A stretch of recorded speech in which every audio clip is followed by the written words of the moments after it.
consciousness and for sa.neter TV7. You keep it hot 24/7. You got that black for 102. sa.neter TV2. Yeah. You are now inside sa.neter Studios, the House of Consciousness production, Black News presentation.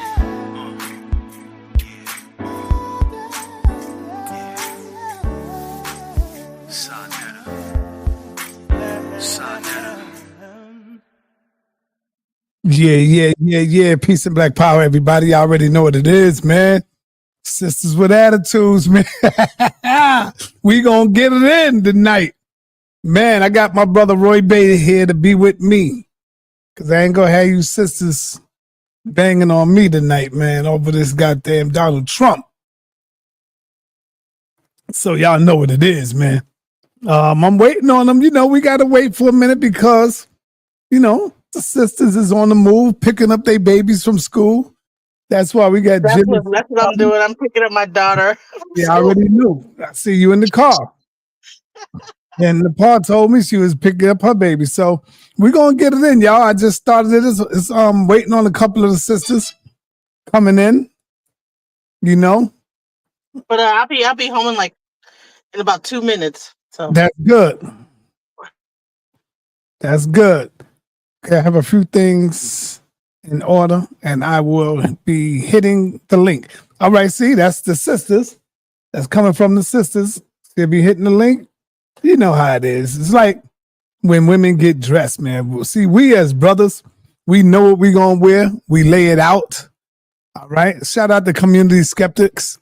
We lay it out. We know what we're going to wear. We go in the house and get dressed. We got to wait a whole goddamn hour for our sisters, man. Damn, they turn everything into a goddamn event. You know what I'm saying? I ain't mad at you, but I'm just saying, when we go shopping, we know what we want. We go in there, we get what we want.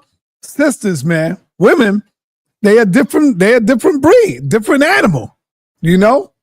We go up in there, we gotta look at about 50 or 60 shoes, try them on, look in the mirror, you know, I get it. Yeah, I want to look beautiful, which you should.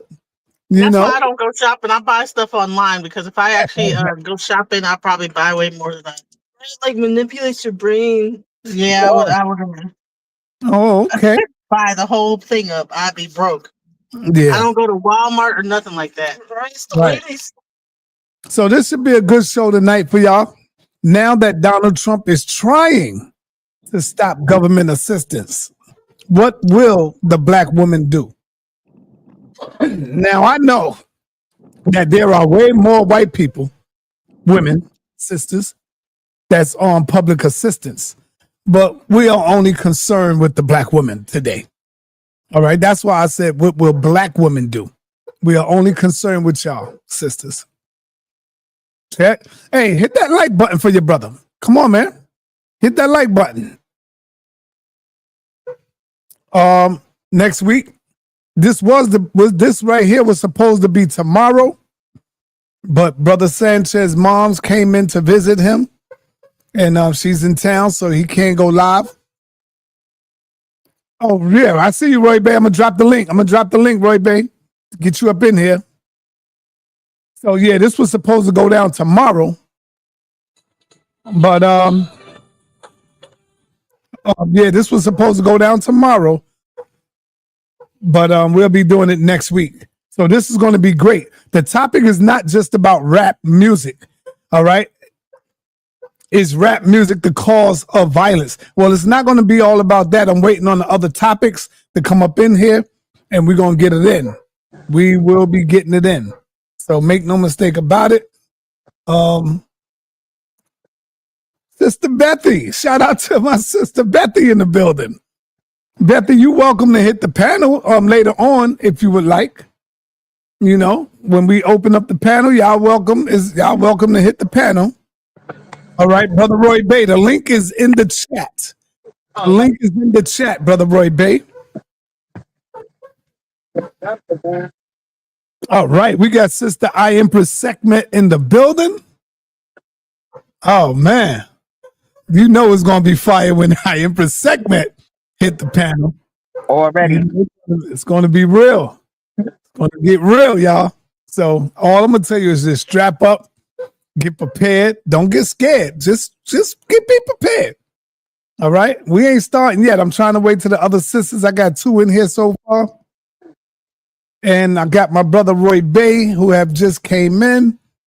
And we just setting it up, getting ready. Let me remove this flyer so y'all can see who was up in the building. All right. Empress Sekmet, how you doing, Queen? Still alive, King. How are you? All right. Good. Still alive. It's just Empress. I go by so many different names. Everybody know me for so many different things. And I don't subscribe to one thing. I'm all of the houses that I've ever been in. So it's just Empress because I'm impressive. We got Queen Nepal just came in, hit the link. What's up, Nepal? Sada? Yeah, peace to the peace sa.neter, peace to the sisters, peace queens. I see you. You look beautiful. I Empress. Genesis, peace to the brother Roy Bay, and I'm gonna drop and come back up. I just got back in the house. I was on my So, phone on the Pa, Zoom. what's cracking, the Pa? yes, hi, looking like a complete star that you are. I'm so happy to see you and be able to build with you today. Me No too. doubt. I just got in. I will be camming up. I just have to take some stuff and set some stuff up, but I am You know here. what? My life Doing is you. so good. My life is so beautiful right now that I'm ready for camera whenever. Like I don't even do. I got lip gloss on. That's about it. And my cool mode. My And you cool look mode. beautiful. You look beautiful. You know what I'm saying? Ready, always ready. If you stay ready, you don't gotta get ready. You know what I mean? And it's a I lot of mean, when sa.neter made the call. I haven't been on sa.neter Studio, sa.neter TV. You already know the House of Consciousness. How I get down for y'all. Y'all already know. And I appreciate even taking this time out to still be alive. There's a lot of people that I know from sa.neter's TV, sa.neter Studios, and the House of Consciousness that contributed to um, me saving my own life and being able to be completely free of cancer and no cancer in me. And I just appreciate that. So when the call is made for me to be on a subject that you know that I'm not going to bring anything about what I believe. I'm not about to talk about what's up, sis. And you know we outside. We listen. We outside. I don't know what everybody else is doing, but we be outside. So I just wanted to come on and let people know about facts, not what they feel, not what they think. I'm going to talk about what I do, what I do. So, I mean, and once somebody starts telling me about what they believe, that's when I pop out of the conversation. Um, so I look forward to being able to bring some real facts, real demographics, real statistics, and really talk about what we can do and have solutions. I'm not the one that's going to sit here and have a whole lot of rhetoric. I don't got a whole lot of rhetoric, but I do have a whole lot of links and things for solutions. So I hopefully that this will be a conversation that we can really build on and bring ourselves vibrate a lot higher and bring ourselves to a place where the people that need the information to do better, to get better assistance, because there's nothing wrong with being assisted. I had to have assistance at different parts in my life. There's no shame in having to get assistance. But to be able to move to a place where you don't need the assistance anymore, you need people not gatekeeping information. So I won't be gatekeeping any information this evening. We're gonna be giving real work. All right, that's what's up. What's up, brother? Roy Bay. What's up, brother? I'm just How do waiting I on the mute? rest of the panel to come in. Hold on, I'm trying to see how I mute. I got you I on see it. mute. I got. All right, there you go. Roy Bay, what up, man? I'm chill. Can you hear me? Yes, I can hear you. All right, cool. I was sort of testing the sound. You're a little low, though. You're a little low. Give me 1 second. 1 second. No, I can't hear you at all now. Can you hear me now? Yes, I can hear you now. Talk to me. All right, cool. Fair enough. Fair enough. Yeah, man. First of all, I want to say, peace to the Empress, Sister Sekmet. Long time no see. It's good to see the sister and all the sisters as well, Sister Nepal, the family, and the team. And one thing the sister just mentioned, she mentioned solutions. So, at the close of the conversation, I'm looking forward to hearing what some of these solutions may sound like, because there's a lot of problems. that are definitely circulating throughout the country. These problems are ill affecting us economically, socially, and politically. So as we get into this discussion today, Yo, you might have to go out and come back in because your mic it gets loud and then it goes back to normal, then it gets loud again. Like it's really annoying. yeah. All right. So then I'm gonna go out to come back in. All right. All right. Fix your mic, brother. Fix your mic. Yes, sir. All right. So family, man, just like I said, get prepared, don't get scared. And we're gonna touch on this Donald Trump. I know we're gonna have some sisters who are supportive of Donald Trump. And you got a right to be, support who you want. Let me hear you now, Roy. Yes, sir. Can you hear me? Sounds way better. That's what I'm talking about. Awesome. Yes, I was saying that I'm looking forward to this informative and spirited, somewhat high-spirited conversation because we need to address these issues. And so one thing I'm going to quickly second, and that is that I may have a religious garb on, but this is not about my belief system. This is about the history of us, the facts that I believe to be facts, what's the data that's circulating right now, and the problems that we got, because these problems will only intensify and increase as long as there's a lack of communication or a breakdown in communication. And the issues really need to be addressed because we are at a time in our history, there's a lot of things happening that none of us are really used to seeing. So let's get into this conversation and let's have this discourse so we can see what is what and how we can bring about a solution. And hopefully that solution will be something that'll stand and we can build upon that.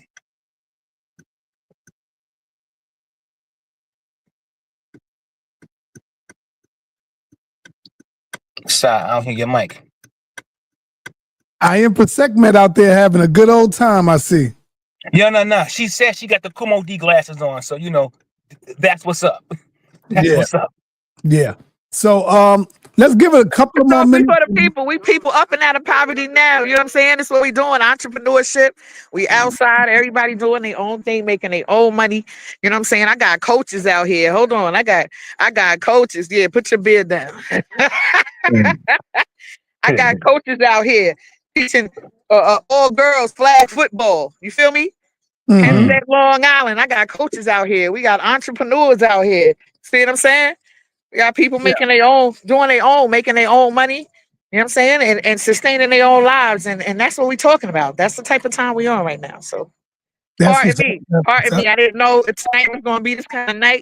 But like I said, there's nothing I can't do in public that I can't do in the shadows as well. You feel me? Yep.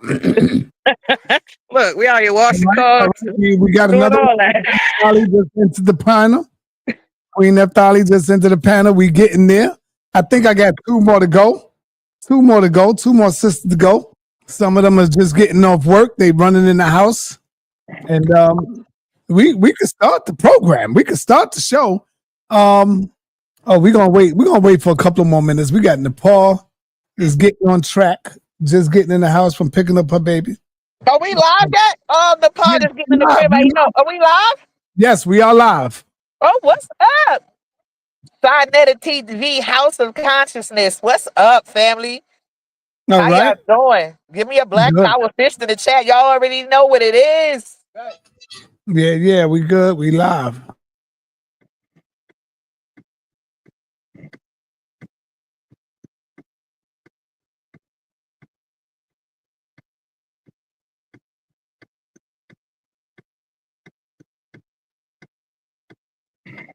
Pardon me, I'm just pulling up on my other phone. I'm pulling up different links that I could be able to give. I'm going to text to you. Maybe you can put it in the comments later. Now, there's one of them that you text me that's real blurry. It was blurry? Blurry. Yeah, because it was from your phone. And all right, so you got to tell me which one it is and I'll email it to you. African American and public assistance. Okay. I'll email it to you. Okay. All right. So let's start this show off right now. We're gonna wait. We're gonna start it off right now and let the other ones come in where they fit in. So we got Naphtali, Queen Naphtali here. All right. We got my little brother, because I'm older than him. Herman Smalls just hit the panel. Good to have my brother Herman Smalls in the building. And we got Roy Bay, and Genesis. Start us off, sister. I see you got your little studio looking good up in there with your studio. Oh, There you thanks. go. You know, this is where I've always been. I never cammed up because I could never get my camera to work. Right. All right. So here's the question. Now that Donald Trump is trying to stop government assistance, what will the black woman do? Let's start with you, Genesis. What will the black woman do now that Donald Trump is stopping government assistance? Well, Trying to stop. He's trying to stop. you know, I don't know. 300,000 women have been laid off, and then now he's stopping the very thing, assistance. And now I think it was 350,000 now. A lot of women worked in the government, and so when those cuts happened, it affected a lot of black women. So now you take away their jobs, you take away their and then you have people that might be just trained workers, doctors, things like that went to college, work for the government, work for these different places. Doctors are getting laid off now, so you imagine like all these people are getting laid off, and now you take away their assistance. What happens next? But then they want to focus on crime and wonder why people end up doing crime. Well, these are the things that lay that foundation. I think that people are going to start starting their own businesses. The only thing about starting your own business is that if it ain't no jobs and everybody losing their money, how are you going to make money? So I don't know. We're going to have to think hard. Like, do we go back to the land? We start planting, and I don't know. I don't know what they're going to do. The general consensus is that we're all kind of like going into this kind of depression, and there's no assistance left. I'm not sure. I think that this is a setup for a dictatorship. I think he's trying to force a permanent underclass.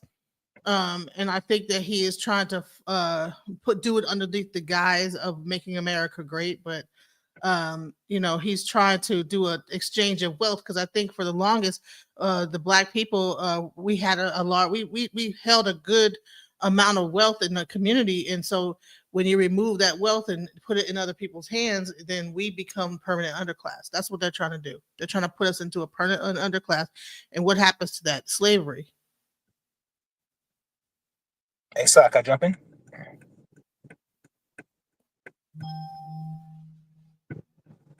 Go ahead. Add on, Roy Bay. Add on. Okay, cool. Well, I just want to camelback of what my sister just stated right here. The United States of America, with her dollar being threatened globally, and the technological changes that are rapidly and radically coming about, she no longer needs human resources. She is now engaging robotic resources and making preparation for a robot economy. They have been telling us for quite some time that AI is going to sweep all your jobs. And if you miss that wave, you will not be able to eat. And if you do eat, it's going to be a tough piece of dry bread to eat. So there's a new economy coming, not just a national one, but a global one. And for those who miss this wave, it's going to be a rough and rugged road to travel for a great many of us. If you're relying on old school academics like college education and college degrees or GEDs or diplomas, the majority of jobs are leaving America. And if the jobs go, even as entrepreneurs, remember, whatever you touch in this country, it comes in and out of the country by import, export of goods. If you're not linked into this new economic matrix, you will feel the burn.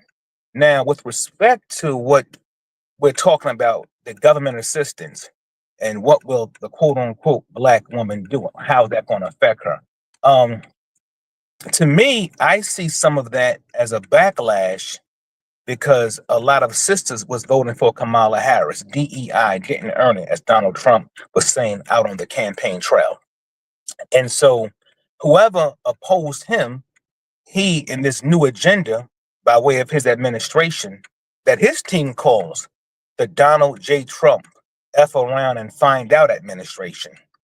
And she don't know what to do. Heck, for that matter, no one really does. But in terms of her, who has really largely subsided off of these programs like Section 8, welfare, and things of that sort there, the government programs that used to be at people's disposal, right, are no longer. Now, here's what must be pointed out as well. For the last several decades, a lot of us have been getting by. We don't really know how we've been getting by. We've just been able to do certain things, the programs and all that kind of stuff there. A lot of the programs in America came and fell under the 14th Article of Amendments construct. Okay, social programs. Now that Donald J. Trump, he didn't cancel out the amendment, he sort of silenced it. So now the Civil Rights Division is closed. The 14th Article of Amendment has been furthermore silenced and muffled. So you really can't say nothing about nothing. Either you get with the new program or you get left behind. The question is a good question tonight. What will she do? Well, a lot of our sisters for quite some time has led the march in strength and independence and not needing individuals in their community. No one knows what to do. The threat is real. It is extremely real.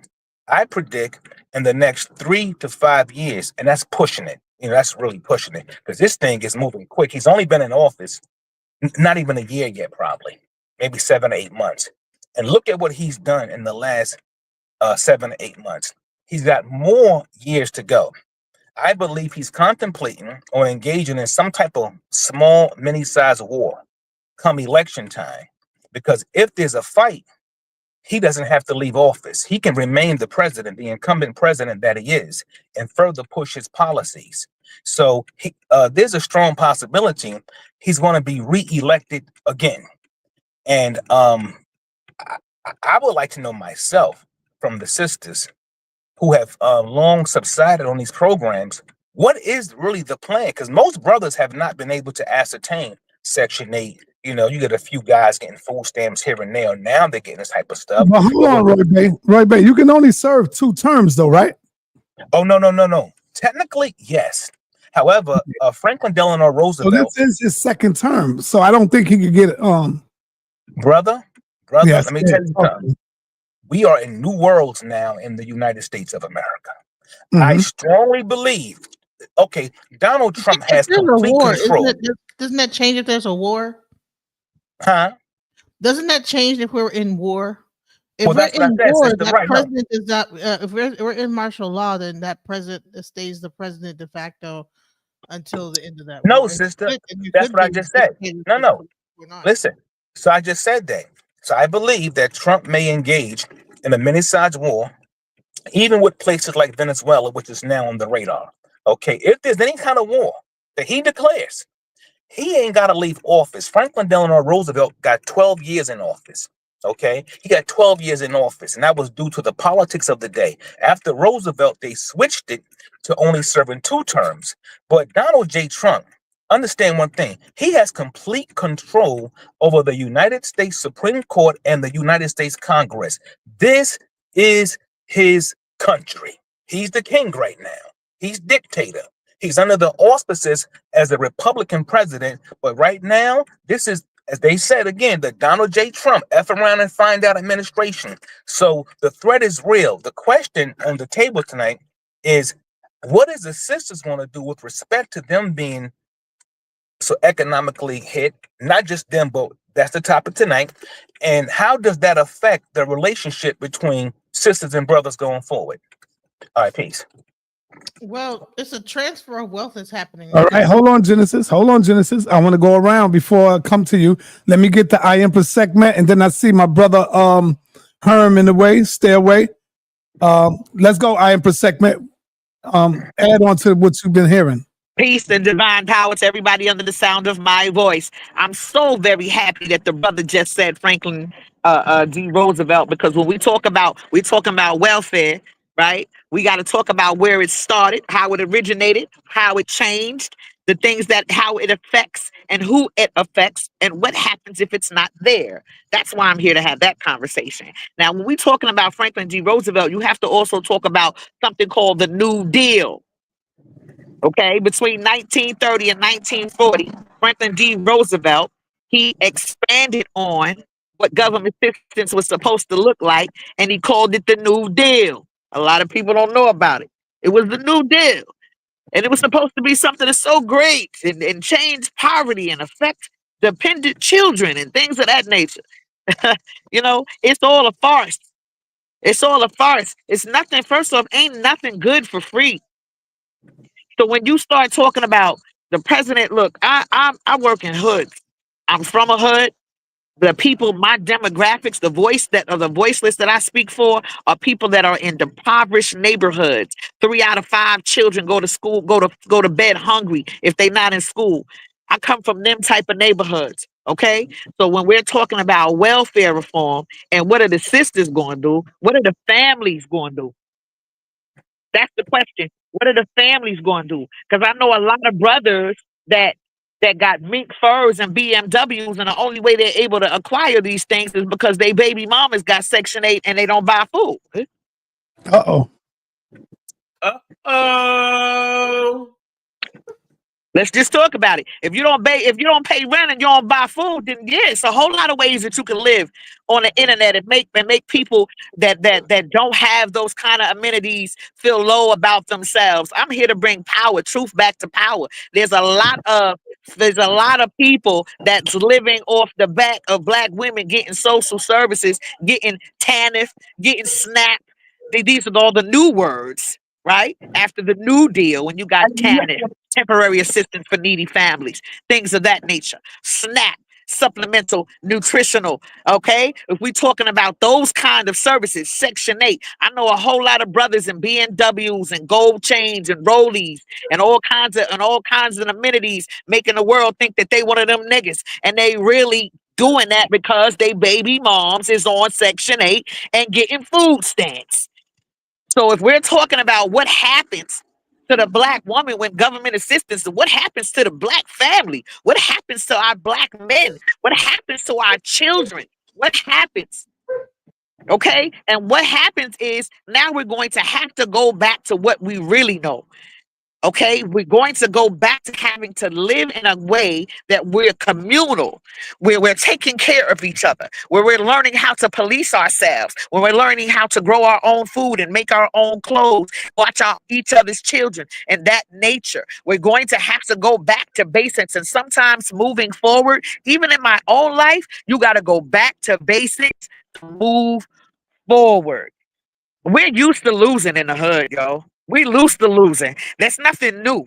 You know what I'm saying? When hard times come, that's rich people problems to people in the hood that I work with. They don't know nothing about that. Who the president? They don't know nothing about that. They trying to live from day to day, right? So what I want to talk about is let's be real. There's a lot of people, more than black women, that benefit off of a black woman getting government assistance. So let me just open it with that, and then I'm very interested in the rest of the conversation. But I want to also say that there's different levels to this social government assistance, and one of the first revamps to that was Franklin D. Roosevelt with the New Deal. All right, powerful. I want to go right to my brother Herman. Please cam up, Herman. Come on, stop with the bootleg phone all the time. You got the cam up, brother Herman Smalls.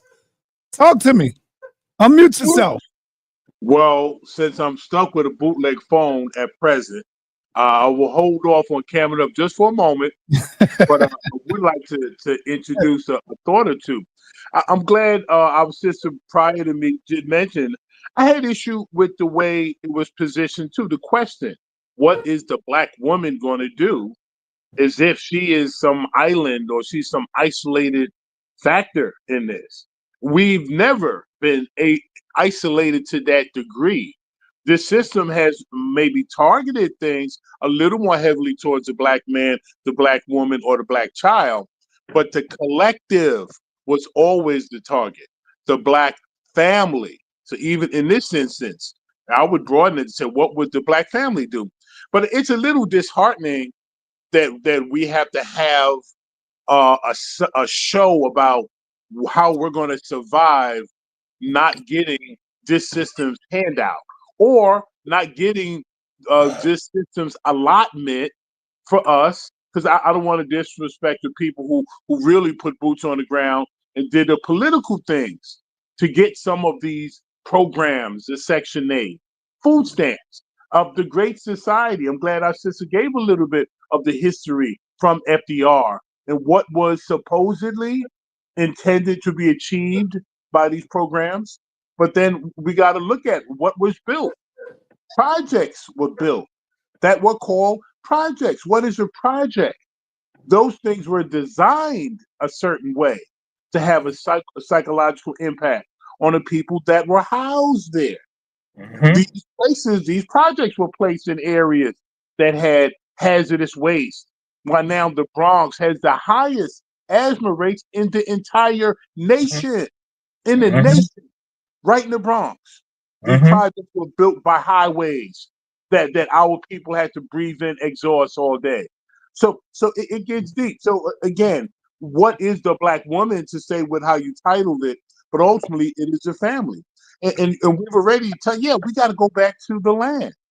The Honorable Marcus Mosiah Garvey said, when all else fails, the conditions will unite us. But are we prepared to turn to each other again? Do we even have that kind of love where we can sustain what's coming? And I'll close with this point, because I'm really enjoying hearing all the other views. If this is a time period that we don't collectively understand, that so many of our elders have told us we have no friends.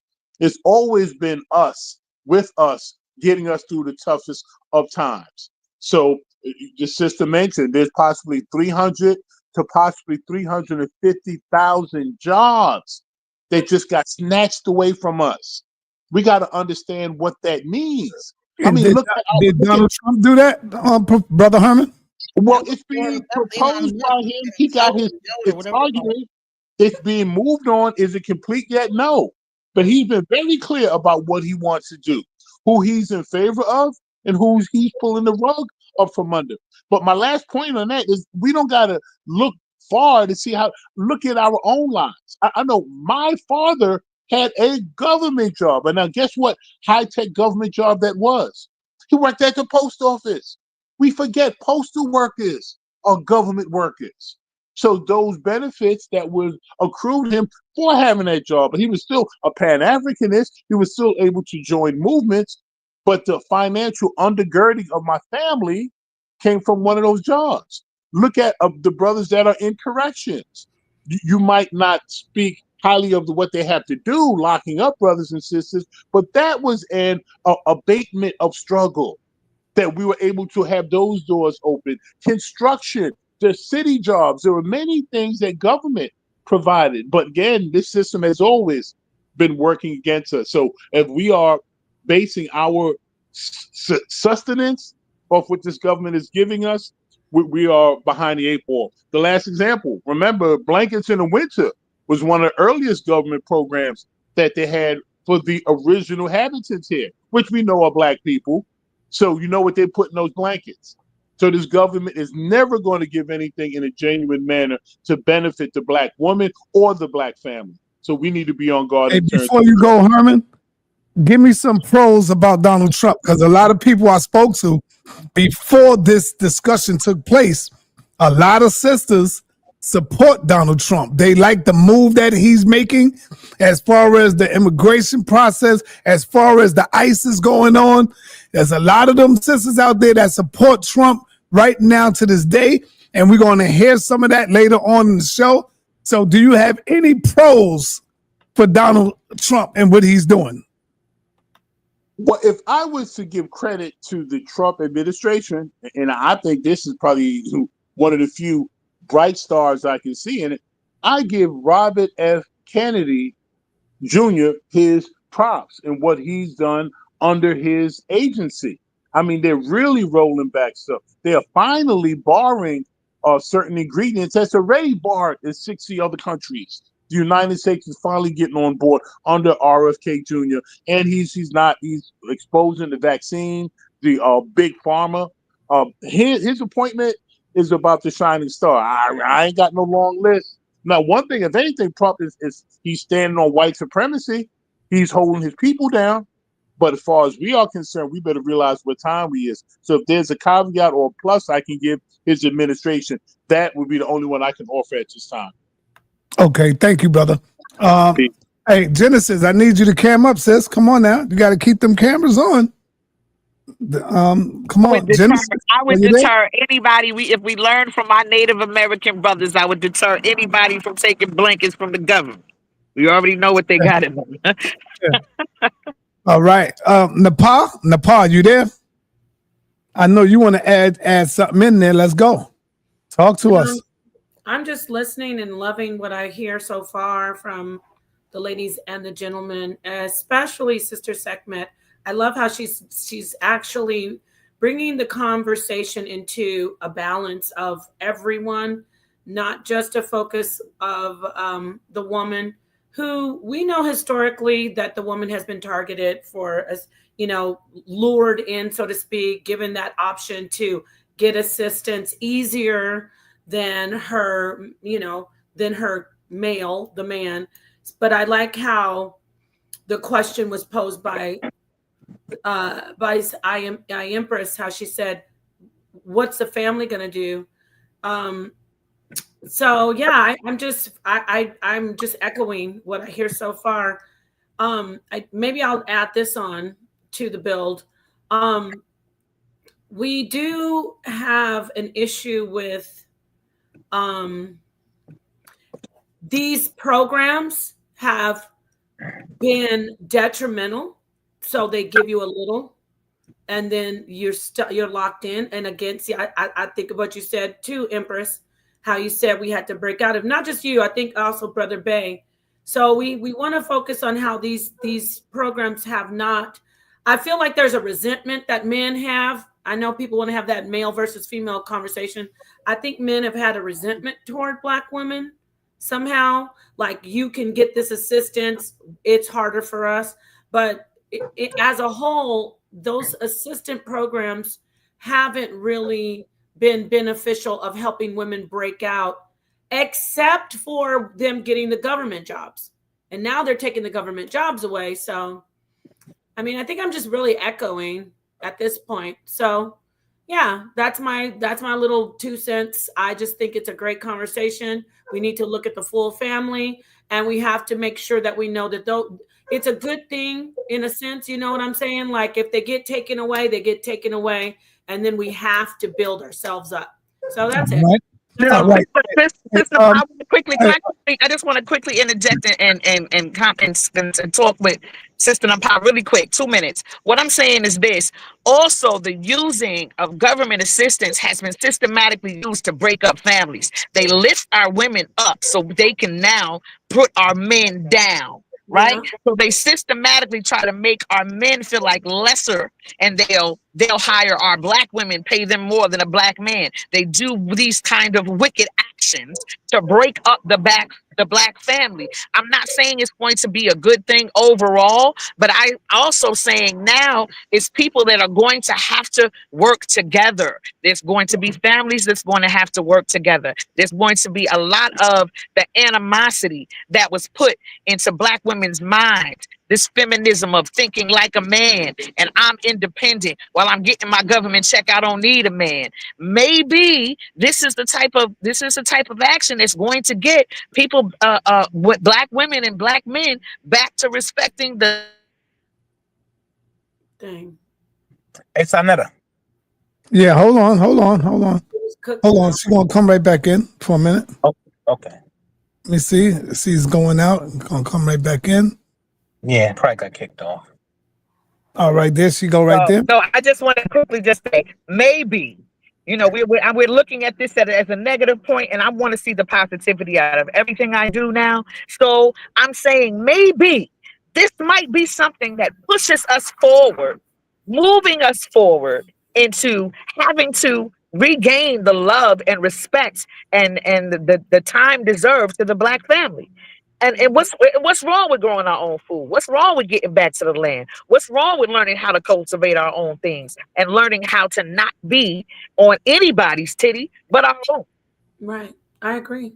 All right, beautiful. I want to tag Naphtali in. Naphtali, talk to me about the pros and the cons. What is it that you do agree with the work that Donald Trump is doing, and what is it that you disagree what he's doing? Give me some pros and cons here, Naphtali.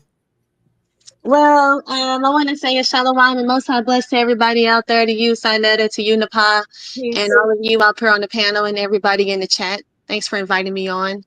Well, I have a couple of things I have to say first, because I've been hearing some things, my sisters and my brothers up here saying. Now, the first thing I want to, say is that a lot of people are trying to make it sound like Black women have been on welfare. We are the ones that, what are we going to do as if Black women we are actually not the majority on welfare, never have been. This is actually a white woman thing. If you look at the statistics, if you guys take your phone out and Google it right now to see who's the majority on welfare, you'll see that it is the white woman. Black women are not the majority, never have been, never will be, as you see, on welfare. And they use us as this moniker to put us down, to make us look bad. I don't know why. And we keep this stigmatism going, correct? So here we go. Black women are not the majority, never have been the majority on welfare. Black women, it would have never existed if we really want to get technical. Now, I also hear my sisters talking about this 300,000 Black women exiting the workforce. We have to emphasize that, yes, a lot of us were laid off, but a lot of us also left the workforce. A lot of Black women are actually leaving the workforce. Why are we leaving the workforce? Is because we are tired of being mistreated. A lot of us are getting a lot of depression, feeling unsafe in the workforce, feeling what they say, we're getting hyper visibility and invisibility. I'm actually one of those women. I'm actually one of those women. I'm actually tired of the workforce myself. I'm a data analyst. I've been having the people make fun of me, saying, why you got the wig on? I got to wear a wig to work. I can't show my real hair. You know what I'm saying? Black women make 64 cents of the dollar, but we work twice as hard.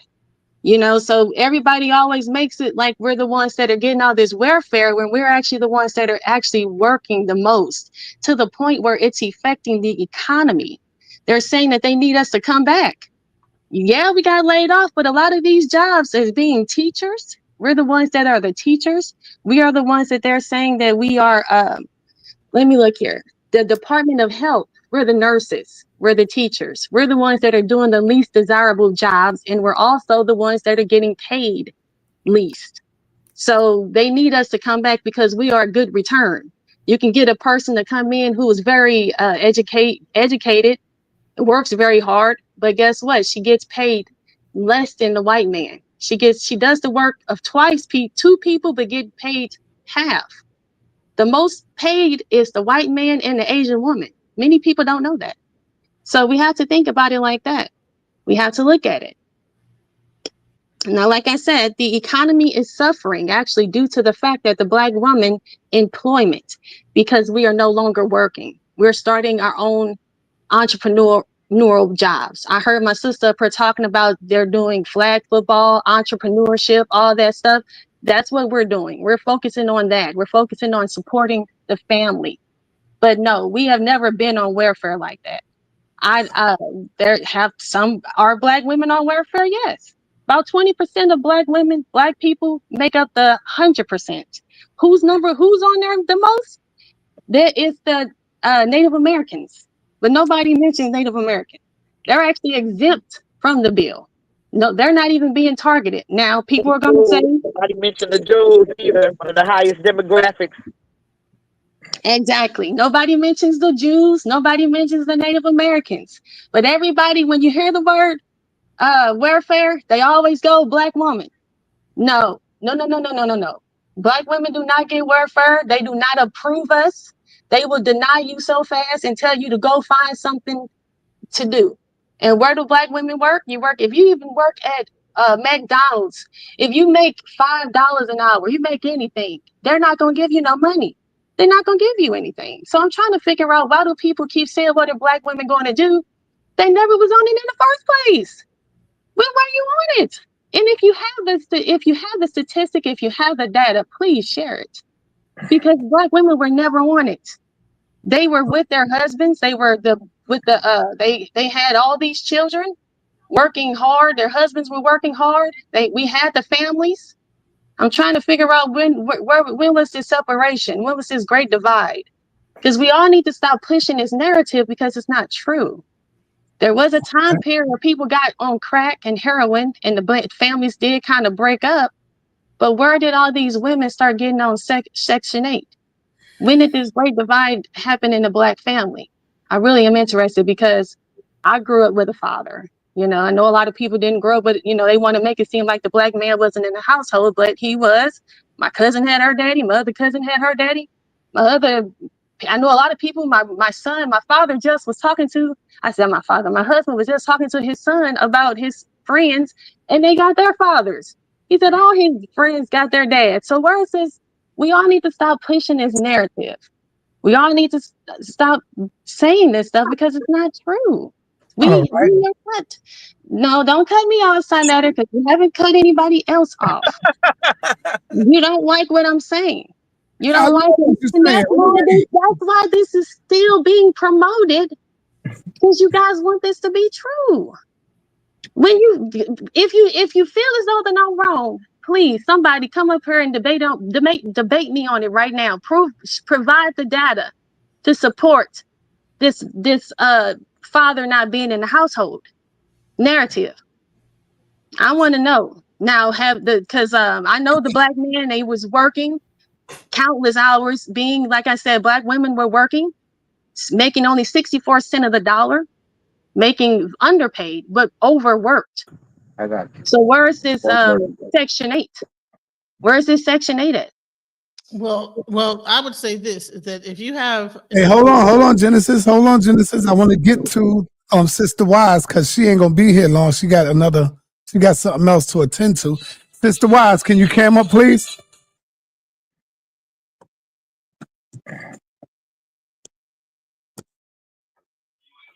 Can you hear me and see me, Si?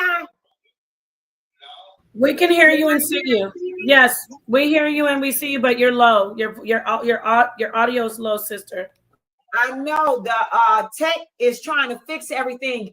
I'll come right back, Si. Give me a second. We can hear you enough. We can hear you okay if you want to make a statement. I'll come right back. Let her talk, and then I'll come behind her. Okay. Okay. All right, Queen.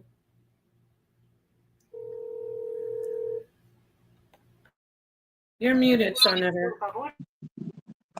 Let's move on to Asst 7, and then I want to move on to Genesis. She got something up, and she's showing something. So let's get on over there. Go ahead, Asst.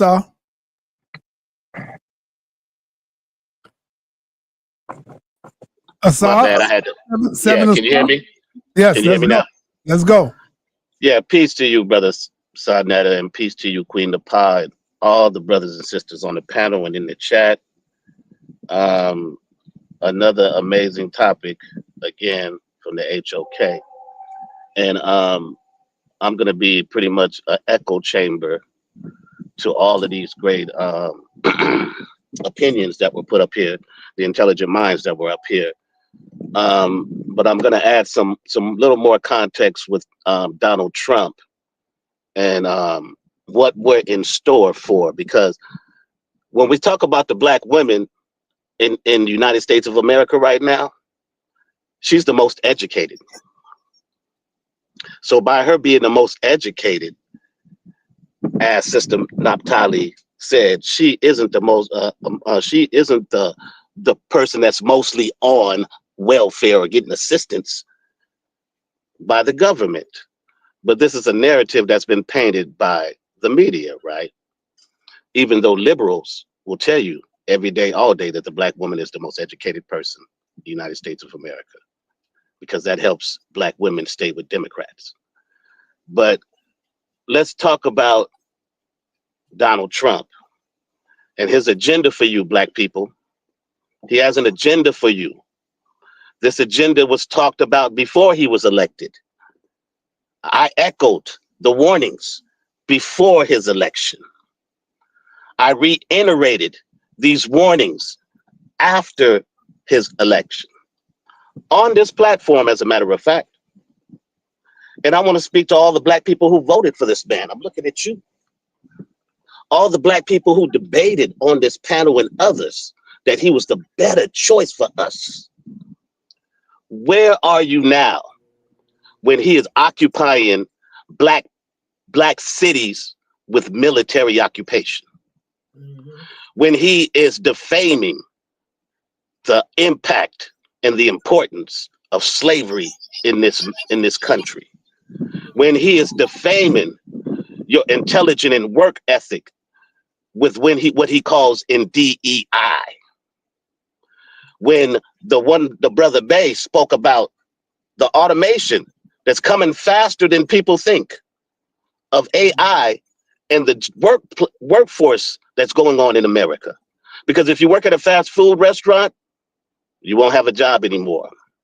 If you're a delivery person, you're not going to have a job anymore. They have self-driving vehicles right now, roaming on the streets right now. Right?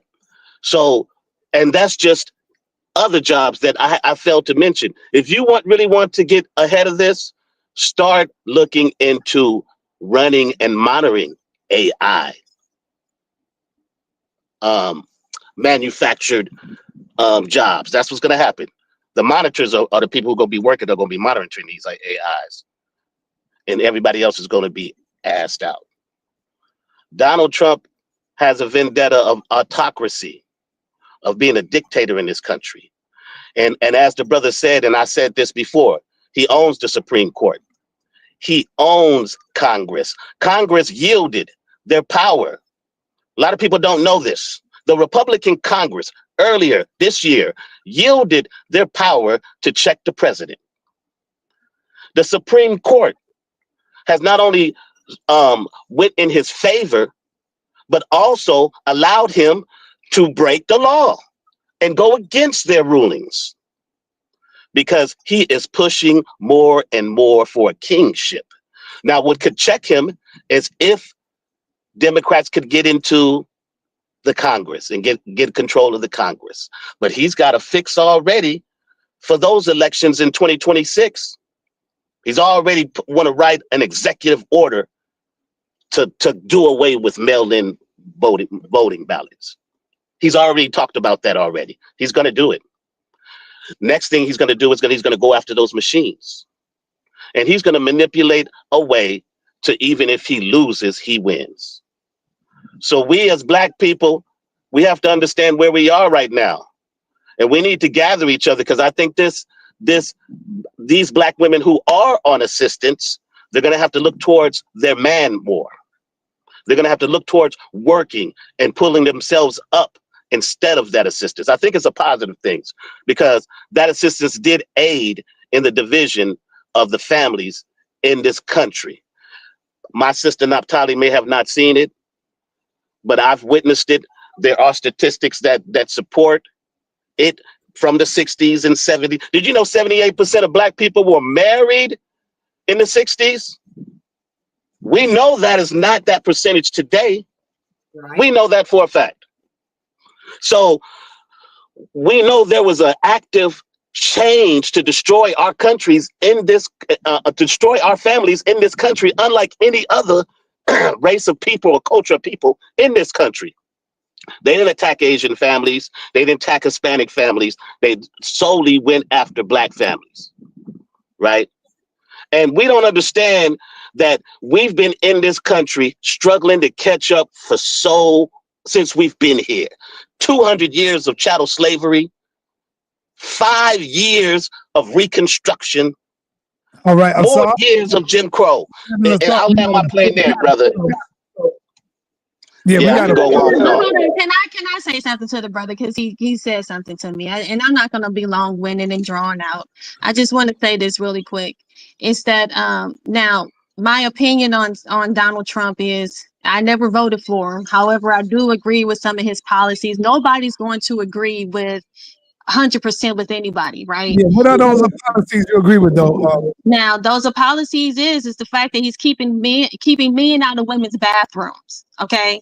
These transgenders are talking about they want to come into a woman's bathroom. No, we don't need any men. He's keeping them out of women's sports. You know, it's unfair to have a man play in a woman's sport. We are not physically the same. Okay. He also is bringing the Bible back into the classroom. All right. Bringing the Bible, bringing, the biblical narrative within, what we would call creation in the classroom. You know what I'm saying? And then he's, like I said, keeping down this immigration. I can't, I would love to be in South Africa right now, but I can't go there. I can't just stay in South Africa and then be upset with them when they kick me out.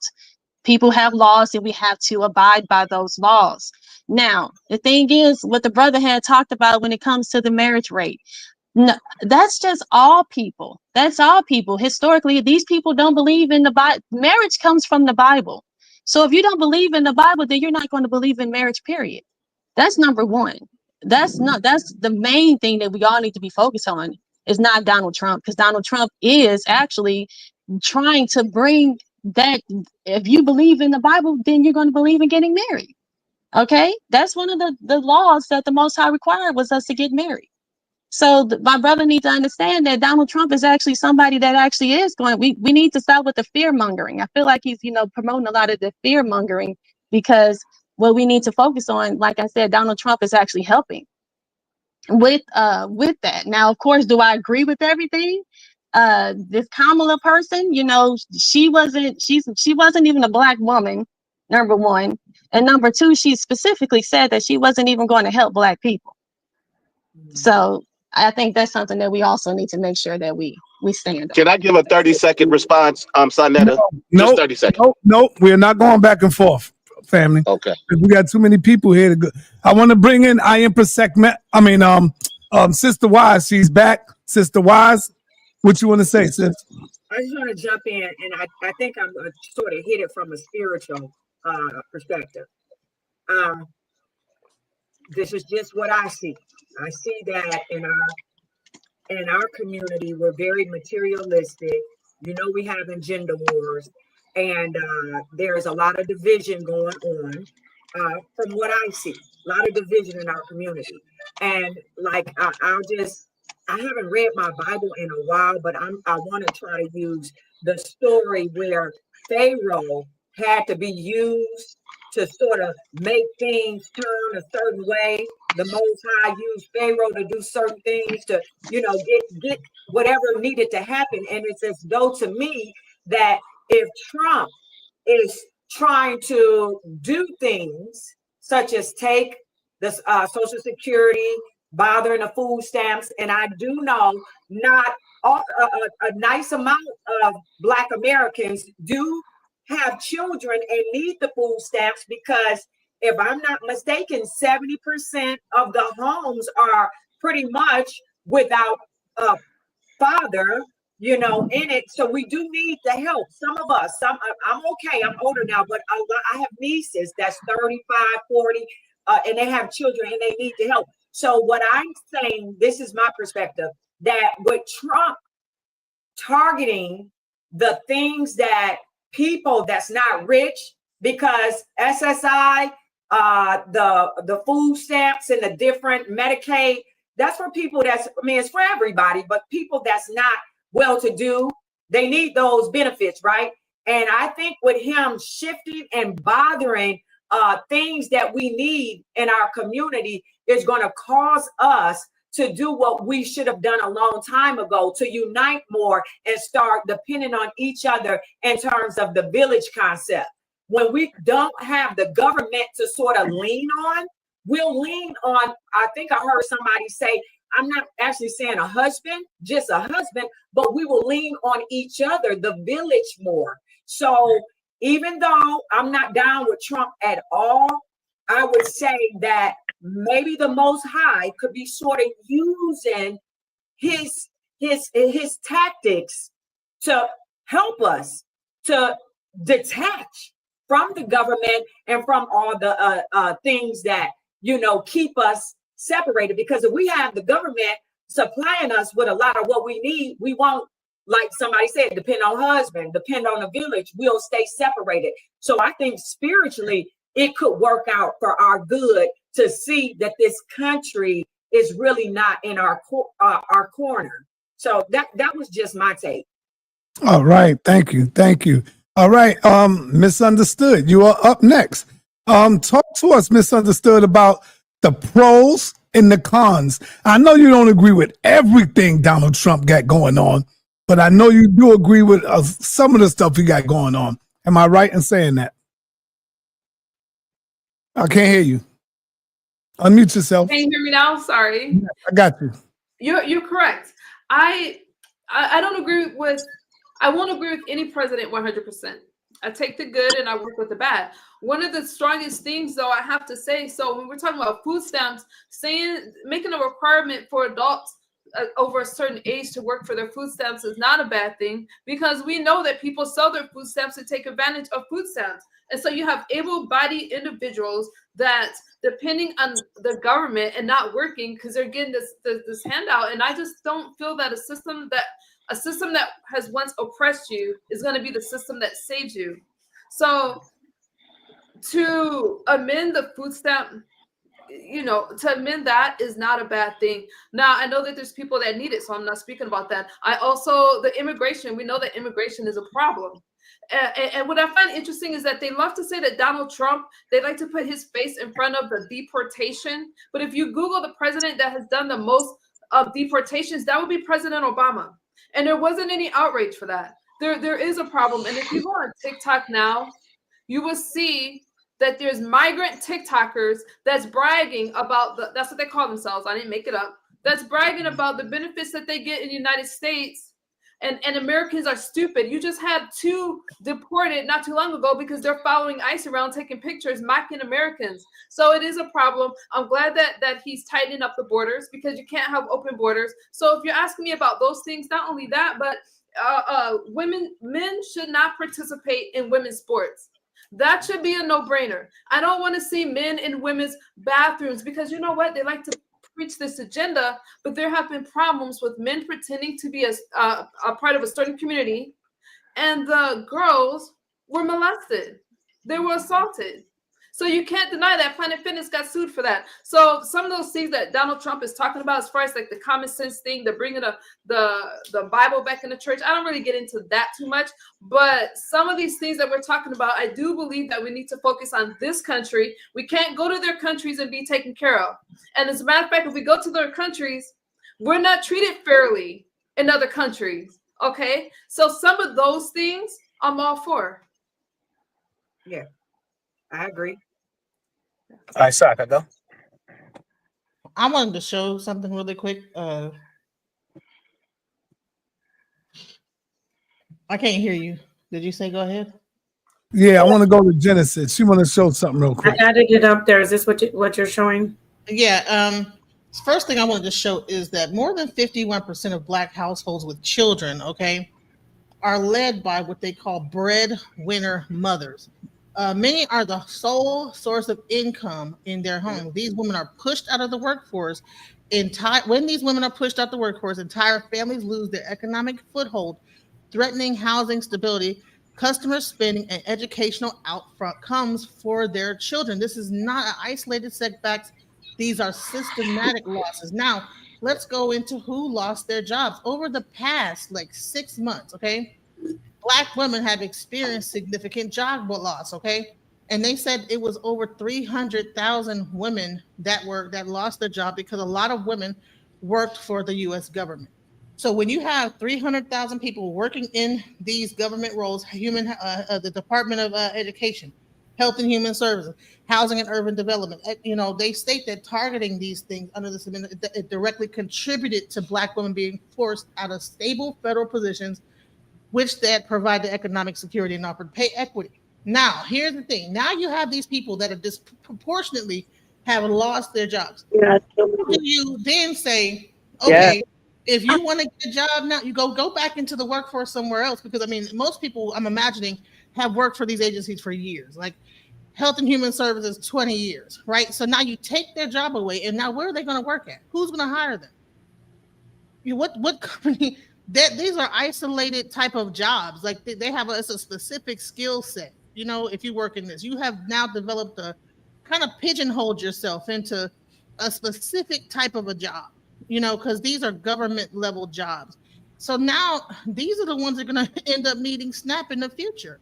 We're talking about people that are low class and they don't have an education, that are possibly needing to live off of food stamps.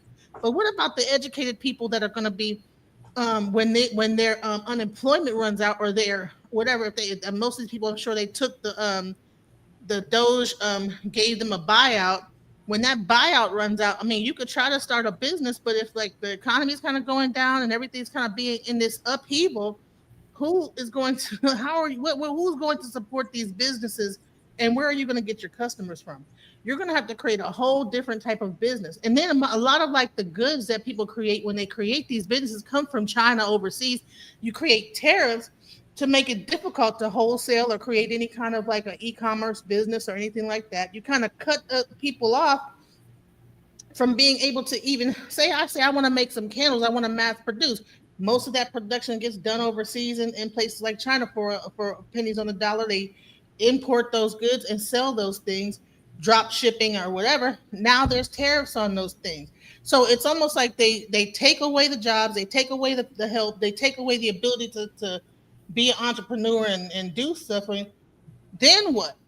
And this is what Dr. Claude Anderson was talking about in Powernomics. He said this, I think it was in 2006. He said by 2012, we become a permanent underclass. Now, it took a little longer, but I think this is the time that his prediction is beginning to come true. He said that the people from overseas are going to be able to wrap themselves in our suffrage. They're going to reduce the whole feeling bad about slavery and this, that, the other. And then they're going to begin to target Black people, and we can't fight everybody. Everybody's going to be hating us. And here's another thing. Now, on top of that, homelessness is now becoming considered a mental illness. They're going to put them in encampments. And if you are considered mentally ill, or they determine that you're mentally ill, then you're going to be put into certain encampments and stuff like that. They've gotten rid of just people just putting up tents in certain areas. Now they're going to make that almost like a thing where they institutionalize. So I believe that this whole thing is leading up to a certain level of institutionalization, because they're trying to make it so that if you're mentally ill, then you end up they could like put you into get control of you. All right. So All right. I want to give everybody at least 2 minutes. Y'all got to be mindful that we got a full panel. Empress. So then you go. Yes. Yes, sir. It's on you, sister. Let's go. All right, so I want to talk about let's hold on, mother. Hold on, I'm sitting here. I saw somebody in the chat said who would bring her home. I'm already home. I don't need nobody to bring me home. Yeah. Yes, mother. Un momento, mommy. Por favor. Okay, quick. What do we get men like big blood? Oh my God. Dios mío. Hey, so quickly, let me say this. and I'm gonna yield because I love everything that everyone is saying, whether I agree with it or not. I appreciate the conversation. So let me get here in the lights. So I want to quickly say that losing or not having, first off, the numbers are not, they're not really showing true numbers. Okay, not all, because the conversation is about women, so I'm gonna keep it there. Not all Black women are on services, government assistance for their whole entire lives. There's situations that happen. They may go on for a year, 2 years. They may go on for certain aspects of the governmental system. It may be for health insurance. It may be for work assistance, trying to find a job. It might be for Section 8. There's so many different aspects that a Black woman may go on on a government assistance for. And again, when the numbers show the demographics, when the numbers show, and sa.neter, I sent you some slides that are not, because this is not what I think, it's what I do. I sent you some slides showing that the demographics really doesn't show a true number or a true picture, because we're not, these numbers change. There might be a young girl that got pregnant out of high school that gets on a public assistance for just a little while, and then later on in her life she might lose a husband or because of incarceration. And Oh, did she fall off or what happened? Right when she's about to cook, I guess she gets cut off. I don't know. Oh, She was cooking. She was cooking with it. we got cut off. I apologize. We got cut off real quick. Like I said, I'm outside, so please forgive me. I got you on one of your graphics okay. right now. Do you see it? Thank you. Yes, I see it. So when we're talking about, I want everybody to be able, I don't have to elaborate it. You see the numbers. So the question is now, what do we do? If this is what is to happen, what do we do? One of the things that my single parent father always taught me was preparation is apparent to victory. So we have to be prepared, right, Mom? Yes. We got to be prepared. So what do we need to do? What does this look like to our families if this does happen? If government assistance is taken away, what do? We have to be able to have different aspects of when someone can get assistance, different places where you can have to go. Yeah. There's a 311. I know it might sound crazy, but I've worked Up and Out of Poverty Now coalition, and 311 has been a great asset to a lot of families. You call 311, they can get you connected to different private philanthropists, different people that give money to help with assistance. Again, assistance is assistance. Assistance is not living. What's the difference? Do you need assistance for a specific need at the time, or are you trying to live on something that someone else is giving you? You got to get to a point in your life when you know it's not about pulling up by your bootstraps, because it's a lot of us ain't had no bootstraps. So what we pulling up by? What we have to understand is, what if government assistance is taken, what aspect of the government, what branch of the government are we talking about? Are we talking about Medicaid? Because that's not a good look for our children. If Medicaid is taken, hola papi, como estás? Muy bien, muy bien. That's not good for our children if Medicaid is gone. So what are we talking about? Are we talking about TANF? Are we talking about temporary assistance for needy families, which includes monetary and food stamps? Are we talking about SNAP? It's not even food stamps anymore. Let's call it what it is. It's SNAP. Are we talking about the SNAP program? If that's cut off, do you know that a lot of... No.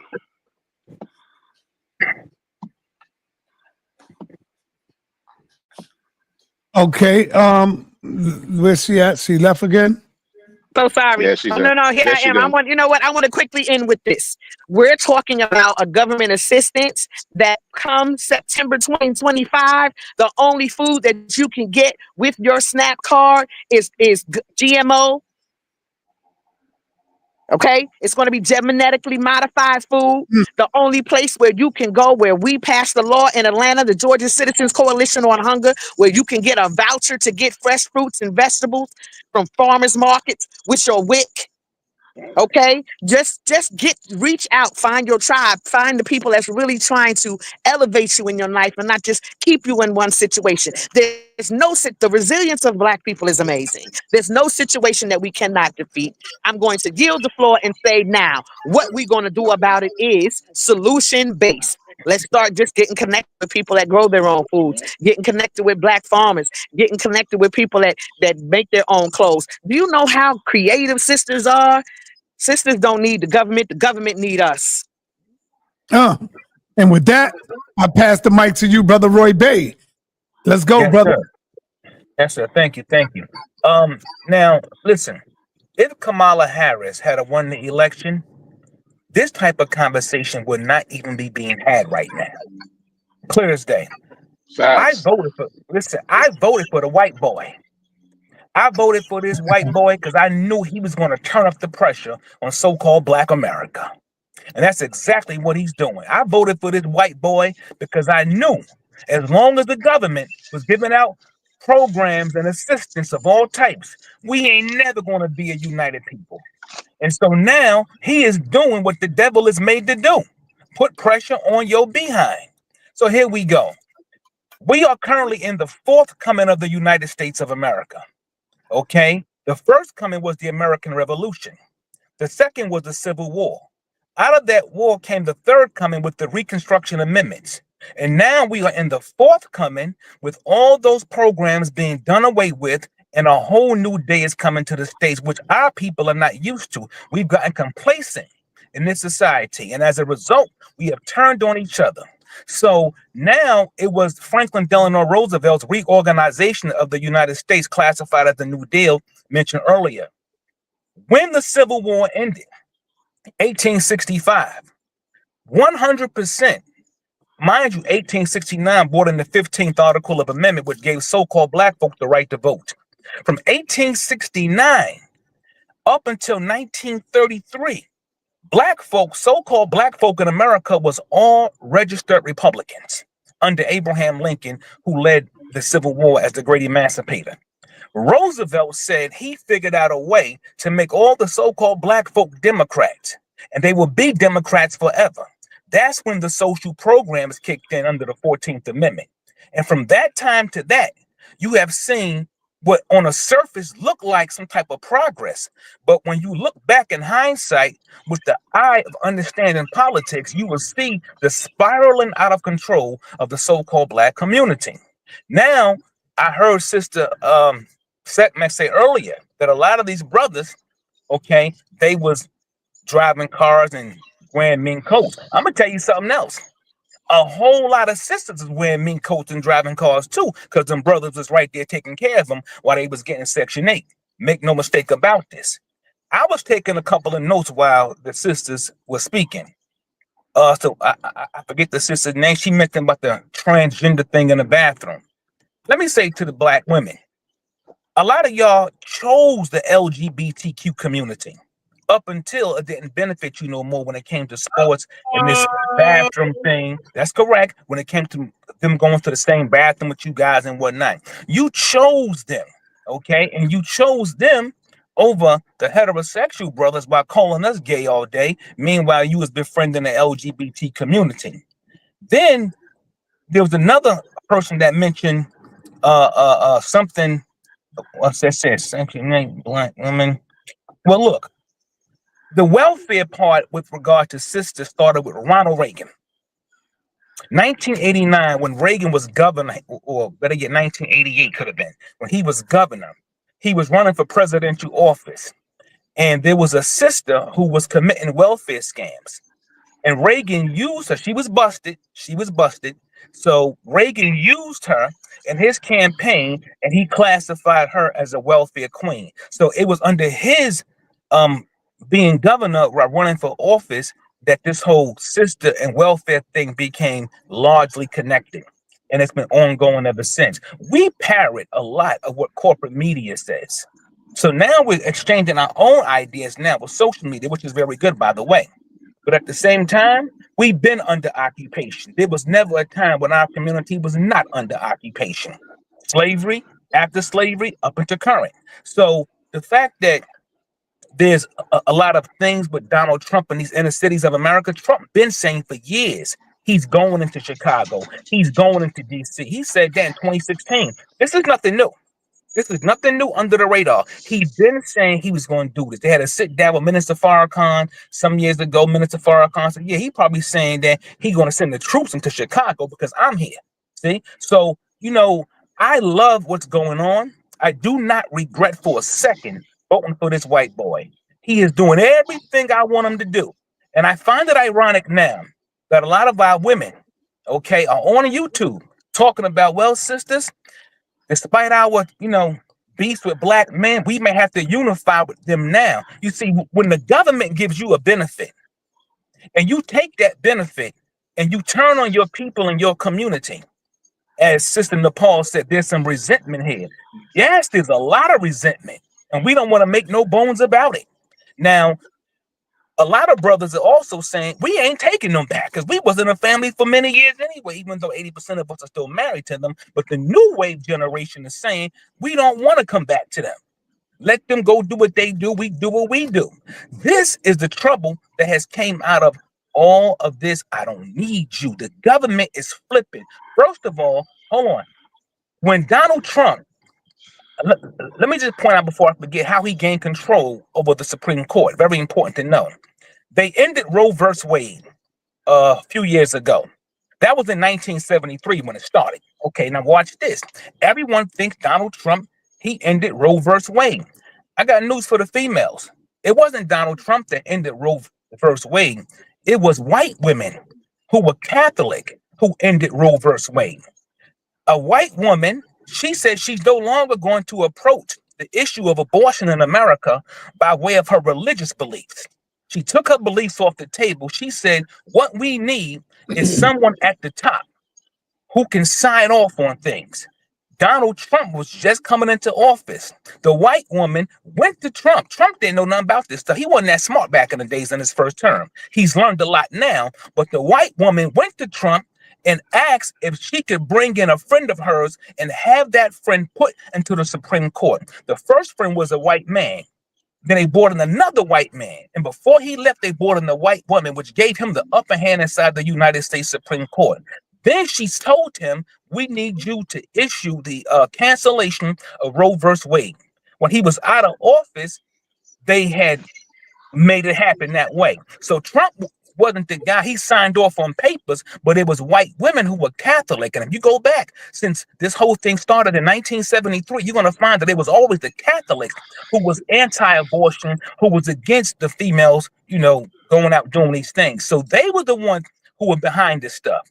So now you have a man who is a demon. All right. Park your car, brother. Park your car. Park your car. Hey, I want the people who want to speak. That's the reason why I be saying turn your camera on. I see Sister Wize holding up a finger so that I could see your finger and then I could call on you. Sister Wize, you got the call. You next. Unmute yourself, Sister Wize, and you can go. Okay, cool. My camera's little. I can barely see the name of the beautiful black man that was just speaking. That was Brother Roy Bay. Roy Bay. Okay, and you said something about having some resentment. I wasn't here. So I don't really know what that conversation is, but I just want to jump in from what I just heard and just witnessed. It seems as though in the community, as I said earlier, there's a little bit of a gender war. And we are in a situation with this president trying to harm our people. And I won't even say just blacks, but since we're just dealing with blacks, the Hispanics as well, and anybody else that's not on his agenda. He doesn't really care from what I see. And we're trying to deal with that. And it looked like my beautiful brother, it seemed like you started shooting at the woman in a way where, if I'm not mistaken, the conversation could have been about you being resentful, but it's like it's time for us to come together. And in this conversation, for you to say some brothers said they don't even want us back and this, that, and the other. I'm just saying, because you seem to be very intelligent. At this day and time, that's not what we should be on. Because I'm not really offended, but I'm feeling some type of way that every time that I'm interacting with you all, it's always the black woman doing this, the black woman doing that. I want to say that 70% of us that's honed down well, it could be 65. I think it's getting a little better, but the 65% of us Black women that's trying to hold down the homes and that's stressed out, that's dealing with the kids, we deserve to get some type of something, not all the time. Don't nobody want the Black woman and this, that, and the other. And I just wanted to address that. This really don't need to be said in terms of they may not even want the Black woman back. Some of the men don't. I mean, like, what's all that about? Sister, I didn't get to that part. I mean, so I was definitely going to that part as well. But I'm gonna tell you, so I watch about 20 to 25 different platforms regularly, and these are the conversations that are being held. I know exactly what you're saying, but sa.neter, I just want to make one more point before, so I closed out. The brother said earlier, the brother said that so Black women are the most educated group, well, the most educated demographic in society. Let me say this to you. That is incorrect. When the white man, listen, when they say that the Black woman is the most educated demographic in society, I want you to understand, he's making reference to our society, not his, okay? And he got that concept by saying that Black women, they outnumber Black men in bachelor's degrees in the colleges by 8%. This is what that's all about. But the most educated demographic in society is the Asian. Someone mentioned earlier, is the Asian, their community, the white community, Hispanics and Black are like neck and neck somewhere in there. But she's not the most educated demographic in society. This is a myth. No, wait, hold on, sister. I'm not taking no shots. I'm just stating the facts because, you know, and so before you came on, Sister Nicole did say something about resentment. That's why I spoke to it. And she wasn't trying to be funny, but I just chose to speak to it. But the most educated demographic in society are the ones who are still working right now and was not laid off. And I'm sad to hear that the sister said earlier, it increased 50,000 more. I do not support the unemployment of sisters. I mean, I think it's crazy. I know sisters are being targeted right now, but today, sister, you are in the same position that we was in the 1990s when they was making movies about menace to society, New Jack City, Boys in the Hood, and Sugar Hill. You are in that same position, and they have let you go under Newt Gingrich when he started welfare reform. Okay, they know what sustains our community because they are the dominant society. They have the numbers. We go to their schools, we work for their people and their corporations. And over the many years in passing, a lot of our people in our community has turned on each other because of a set position we thought we had in white America. And it's a case right now of the chickens coming home to roost. I yield the floor. All right. Thank you, brother. I don't see nobody's hand. I don't see nobody's hand is up. Can you hear me, sa.neter? Can you hear me? Oh, go ahead, Naphtali. I want to say something to the brother Roy because it sounds like he likes to, cause a lot of division, and that's sad. The thing is, the Black woman is among the most educated, the entrepreneurial, and the in the most underutilized segments of the workforce. I don't see anybody emphasizing this.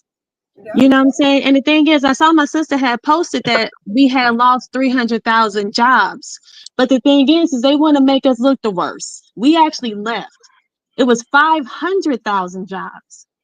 Only 300,000 were regained. 200,000 were never claimed back. They don't bring that whole statistical data out. So the thing is that Black women, when we leave, we are in those like I said, in the workforce of the Department of Education. We are the teachers, we are the nurses. Yeah. So he's up for talking like, I'm sorry. Yeah, no, I'm sorry. I'm waiting for you to finish this. I'm sorry. Your mic is choppy. Your mic is chopping up, Naphtali. Okay, your mic is chopping up, Genesis. Your mic is chopping up.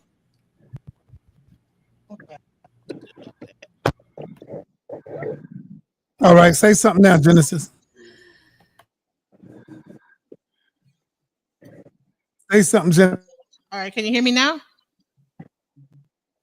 Was it better now? Okay.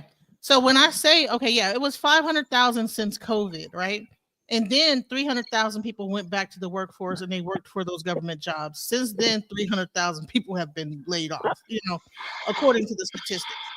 So the bottom line is that yeah, there was a lot of people that left the workforce. A lot of those people had when they did the Doge buyout, some people had been in the workforce for X amount of years and they had a buyout for people to leave. Like I had a person that was IRS that some of the people could take an early retirement and left, you know.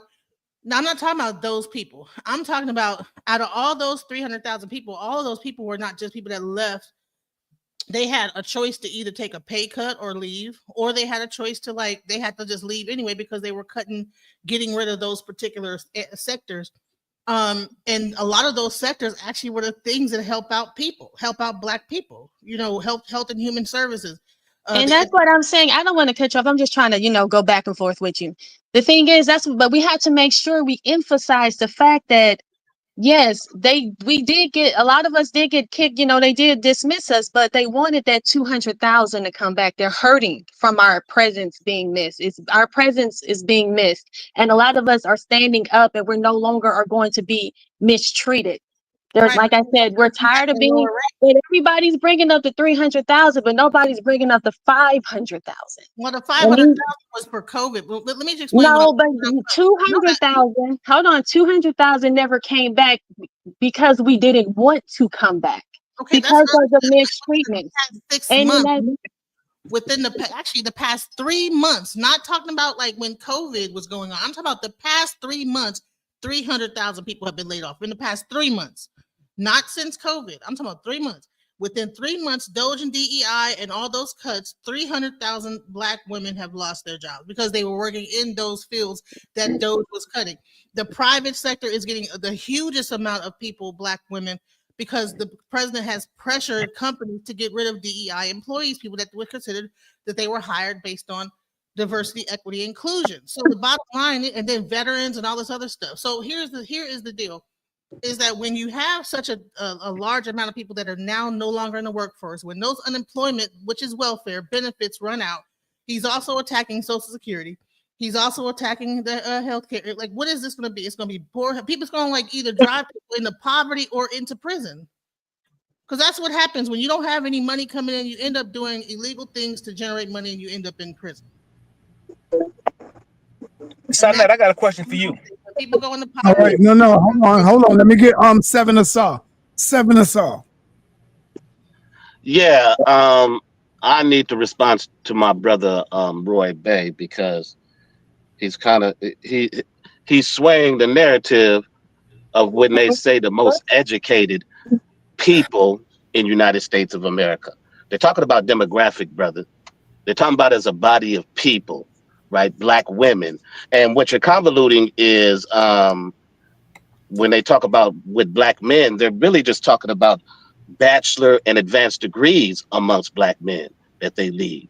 But when it comes to overall enrollment, when it comes to overall degrees and certificates, as a body, as a demographic of people in this country, Black women are the most educated. Are they most educated as a whole? No, there's some demographics that have a higher enrollment, that may have a higher graduation rate. But overall, as a body, as a demographic, Black women are the most educated. And I want to say, I want to also add this. There are positive things that Donald Trump has done since his administration, right? He did the NATO deal, right? Donald Trump isn't no punk. And from him not being a punk, he made these other countries pay a 5% higher on the GDP to 2035, right? He also was able to give tax breaks. You don't have to pay no taxes if you're a person who works at getting tips, right? Or if you get overtime, no taxes on that. Those are positive things. And then when you look at the Black community, we do, as a people, don't want men participating in women's events or sports in that capacity where they're competing, because we see the natural inequality in that, regardless of how some other people may quantify a gender role, right? So those are good things that I think Donald Trump did, but those good things come with a much higher price. Because when you say you happy you voted for the devil, right? And you think that devil's going to put fire underneath us and we're going to be able to become a better people. Remember, that happened to us 400 and something years ago. And we were in chattel slavery for 200 years when some of our people say, you know what? I don't understand what kind of slavery this white man is doing, but I had a war with these people, so we're gonna sell them on off to these folks over here, right? Or we're gonna trade for some goods for these prisoners we have here, right? Or we're gonna allow them to come through this place and they might take some of us. So we gotta understand, you can't, when you ask for something, beware of what you ask for, because you might get it. And it ain't always what you expect what it's going to be when you got it. So I give a warning that all the things that I had outlined earlier of what Donald Trump is doing, because he plans on going to Chicago next to bring the National Guards to occupy a black city and harass black Don't forget men. New York. Don't forget New York. He's going to come to New York after Chicago. He's going to target all black communities. We're going to have military. We're going to be, there's going to be a time when you're going to be coming home from the store and you're going to have to show your ID to get home. It's going to be a check off. You have to show your ID, nigga. And the brother is right. Why do you think it got to that point where, since I don't really want to do the blame game, but since we're playing it, why do you think these black neighborhoods are now practically almost under martial law? Who is it, the black woman or the black man at fault? I don't think neither is at fault, because the agenda to occupy black people have nothing to do with black people. So who's doing all the as decision making? As a decision making. Seven. Who's doing all the shootings? Who's doing all the shoot? Are you saying that black people are the most criminal people in the United States of America? I'm talking about the facts of these particular communities that you're talking about. DC, Chicago. Who's doing all the murders mostly? Are they the black women? Oh, those are black. Yeah. He's purposely targeting them because of the murder rates in the black community. You are correct. Who's doing the murders? But let's go to Memphis. Seven. Why won't black people? I did, sis. I said in black communities, the murder rate is the highest in all of those communities amongst all different women. Is it black women or black men? It's black men. Okay, thank you for that being on record. Okay. Black men are mostly murdering each other. And they're murdering black women as well. They're murdering black women as well. So in are domestic they niggas situations. As well? Huh? I said, so are the black men who are killing black men, are they niggas as well? Because you just, listen, brother, you just called me a nigger a second ago, and I ain't never killed I never called you a nigga. No, you misheard what I said. I never referred you. I never referred to you. I said that's what they gonna refer. That's what they look at us as, brother. Okay. So I never spoke to you in no derogatory term. But what you gotta understand, sister, is those black men are killing each other because there was a culture set underneath a whole lot of different elements that created that environment of miseducation, of absence of fathers in the home, of lack of resources, of lack of discipline. There are many different factors of why those black men are murdering each other. And when he's targeting those black cities, which are primarily also democratic, he's not targeting those majority of crime states in America. Let's not talk about cities, states or red states, but he's not targeting those states. So it's not about trying to solve crime as he would like to outline in the news. He's not trying to take crime out of America. He's targeting specific communities that's going to aid him politically and also destroy us. Because it's just like that sister said. He has disenfranchised. There is a plan going on, and it is rolling. It is rolling down this hill. And a lot of people don't realize when he disenfranchised all those people by firing all those people in that federal cut, when he's going to murder people, elderly people who rely on Medicaid for cutting to move tax dollars to somewhere else. Meanwhile, we have a welfare state like Israel, who we give billions of dollars to annually, and they give us nothing. sa.neter. And we here sitting blaming us and allowing the devil to rule us and clapping and applauding for it. And I'll land my plane there. All right, hold on. I want to go to other people. Who's that? That's Empress. I want to quickly just give out just a few, because there are people out here that help. So when we're talking about the system breaking down or we losing assistance, the Georgia Citizens Coalition on Hunger in Atlanta, Georgia, they have a hunger. Hey, Mario, they have a hunger hotline. They will help private philanthropists that help with rent, food, and medical bills. In Raleigh, North Carolina, you can contact the Helping Hands Mission. They help with clothing vouchers. They help with signing you up for Section 8. They help for rental assistance.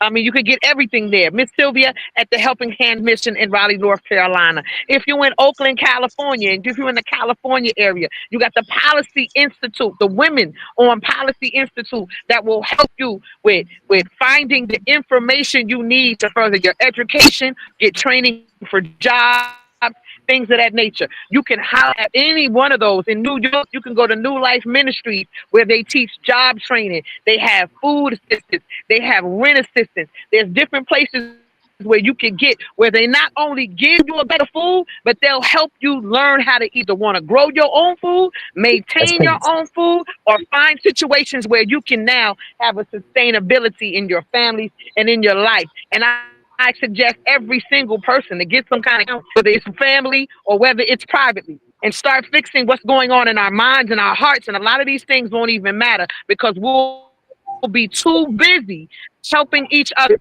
So again, Georgia Citizens Coalition on Hunger, Atlanta, Helping Hands Mission. Hey, Sister Nepal. Thank you for that information, sister. Thank you. Yeah, thank you, sister. Hold on, y'all. Hold on. Let's get Sakina Ra up in here. Sakina Ra came in. She been listening for a minute. I hope you've been. I hope you're ready too, my brother Herman. And throw your fingers up if y'all want to jump in. I got to see y'all. All right. Okay, there you go, Misunderstood. Sakina Ra, let's go. Peace to the panel, and thank you all for having me. Queen Nepal, you look beautiful. Thank you. You're so beautiful. I'm so glad to see all the ladies up here. Read that comment, sa.neter. Go ahead, Queen. Oh, I thought he wanted to read the comment. No. Go ahead. To himself. I'm sorry. Well, the brother probably ain't got no funds right now. It's all right. Oh, I see. I thought he was having. Yeah, it's all right. No problem. He was having technical difficulties. Okay, go ahead. First of all, I want to say this was a really good discussion. I wanted to start with one of the sisters was bringing on the information about the imports and the exports of the goods and creating jobs. I'm not sure which one of the sisters said that, but that's a great piece of American history with the imports and the exports and creation of jobs. That's how we are going to sustain with the creation of jobs, because it is built off of supply and demanding. That's how you create jobs, right? You have to build the demand and be able to supply it. That's entrepreneurship. And again, with being able to sustain that and build capitalism, and that capital is the dollar. Again, the dollar says, "In God we trust," and everybody else is that cash. But also, I wrote some other notes. When we get into this skilled trade versus what they call the value degrees, and where Trump brought in that merit system, that's versus seniority.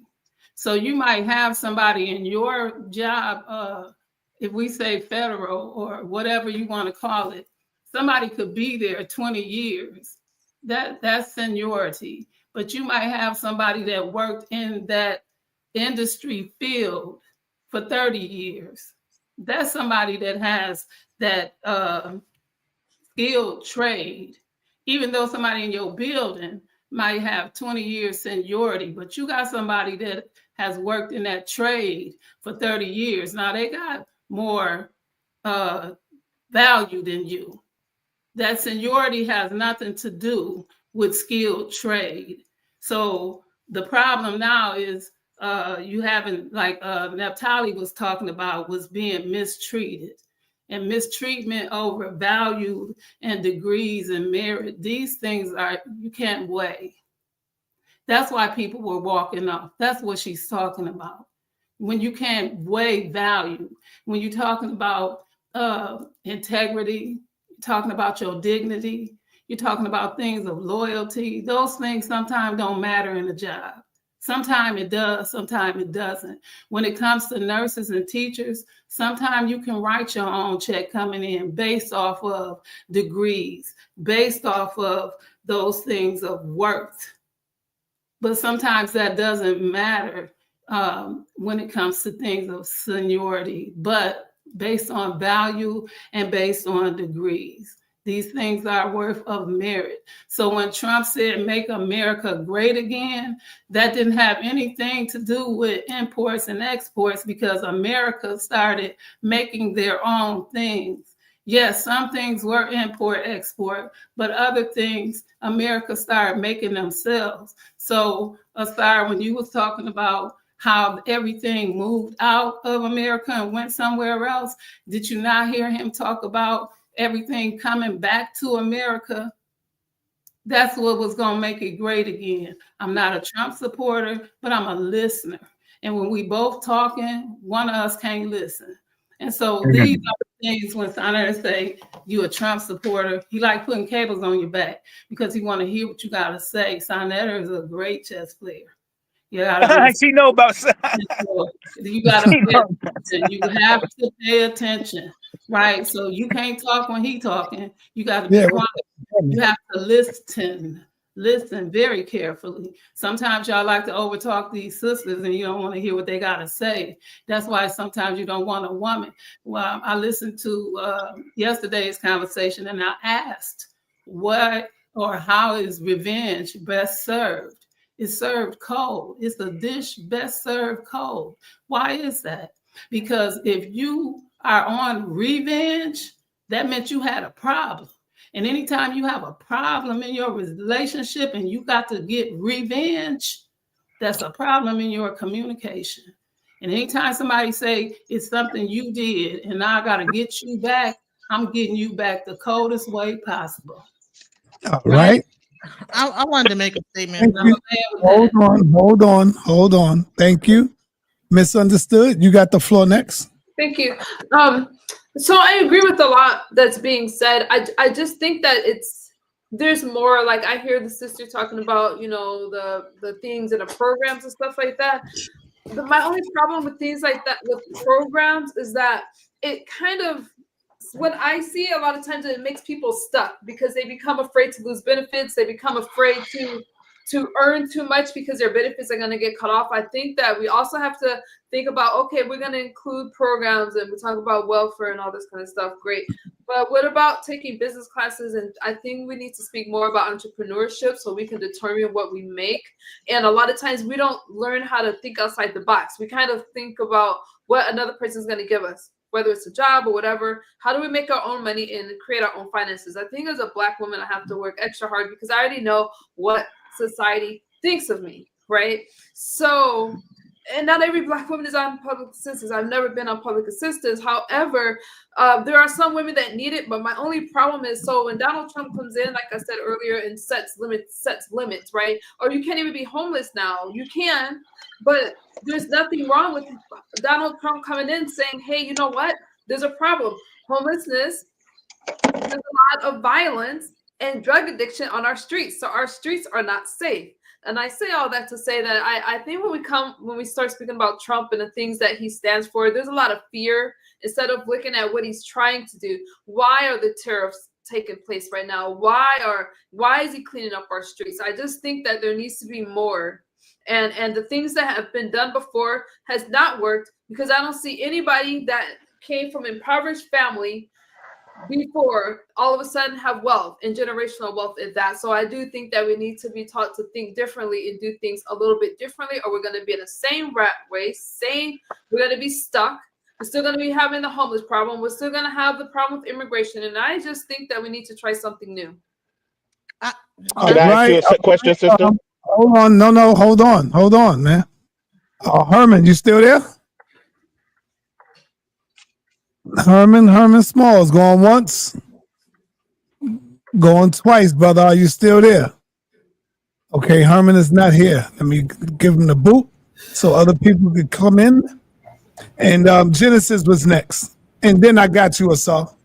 So the one thing I want to talk about, because I keep driving this thing home about the women that are, because we're only focused on, when we talk about welfare, we only talk about people that are uneducated, this, that, the other. But a lot of times people, when they lose their jobs, they end up on welfare, at least briefly, until they're able to find another job. Now, here's the thing. Now, if it comes that these people cannot find themselves a job, they've been working in the same thing for years on end, and they end up having a hard time finding employment, and they end up like in a situation where they can't pay their mortgage. Because if you look at the statistics, in 2024, 33% of single Black women was the percentage of women that bought homes. Okay, this is what I call a wealth transfer.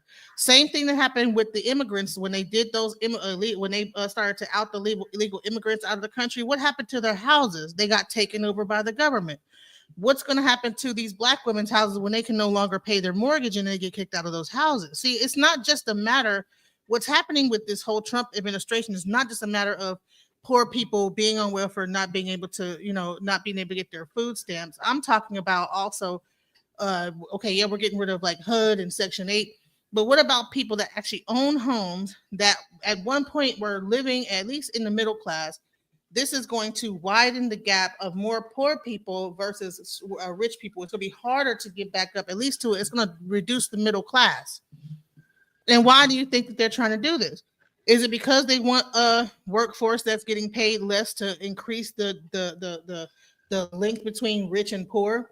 Are they really trying to create a caste system? I'm trying to understand it, because all those people they kicked out, now he's trying to bring them back and say, well, we want to bring the farmers back, but they're going to work for the government and be farmers. So are they trying to get people off things and then you have to come back at a lesser rate?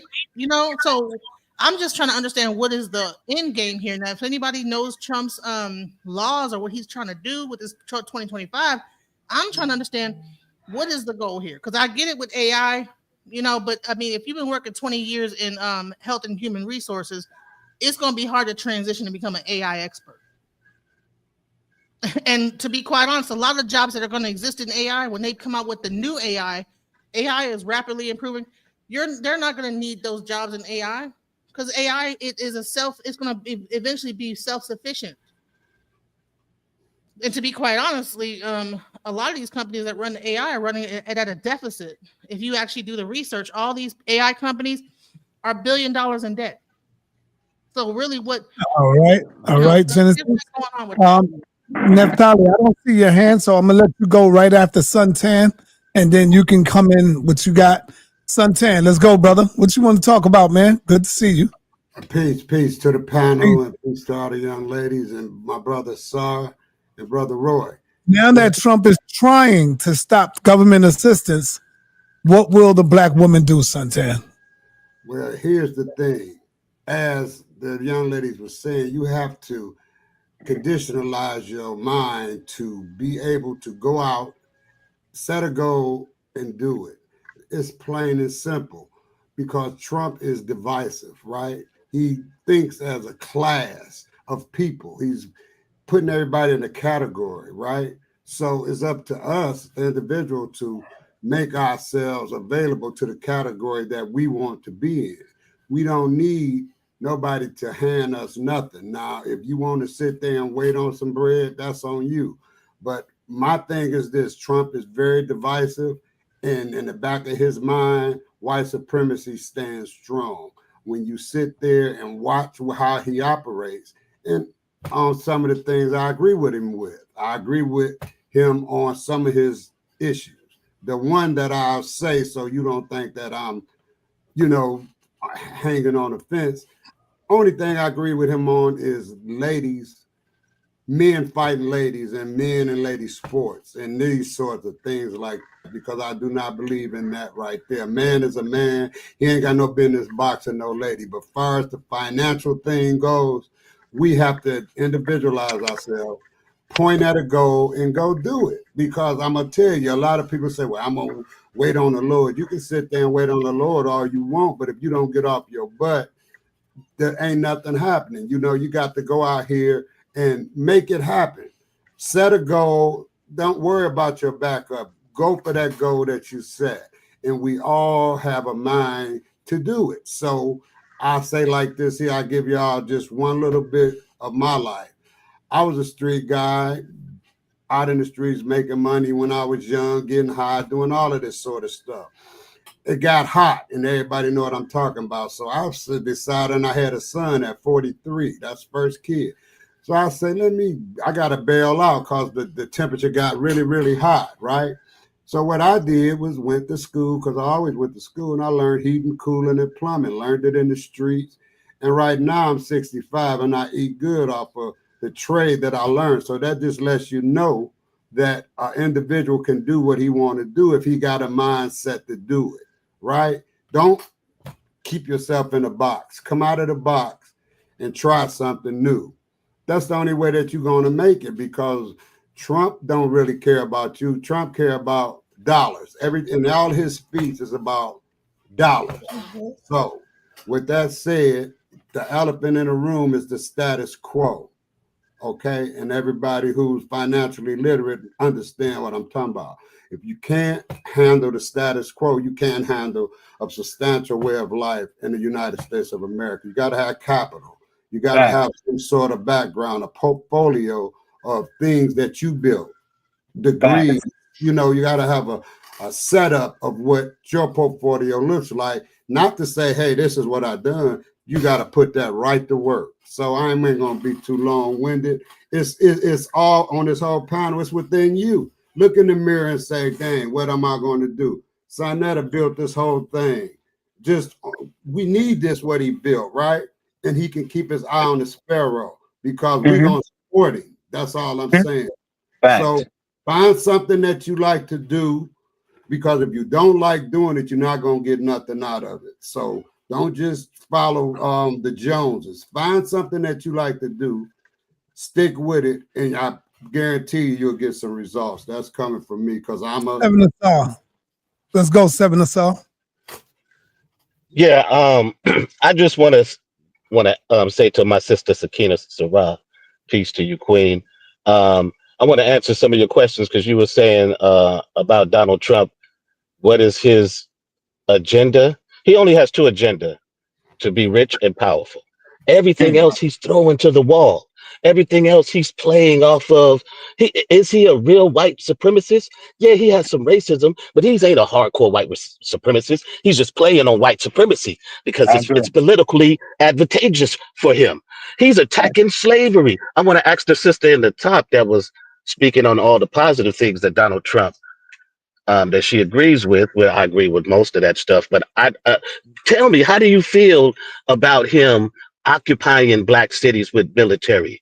How do you feel about him calling slavery woke and DEI and wanting to remove that history from the federal natural museums and trying to eliminate talking about slavery as much as we do today? He wants to limit the speech on slavery when we're speaking on history in this country.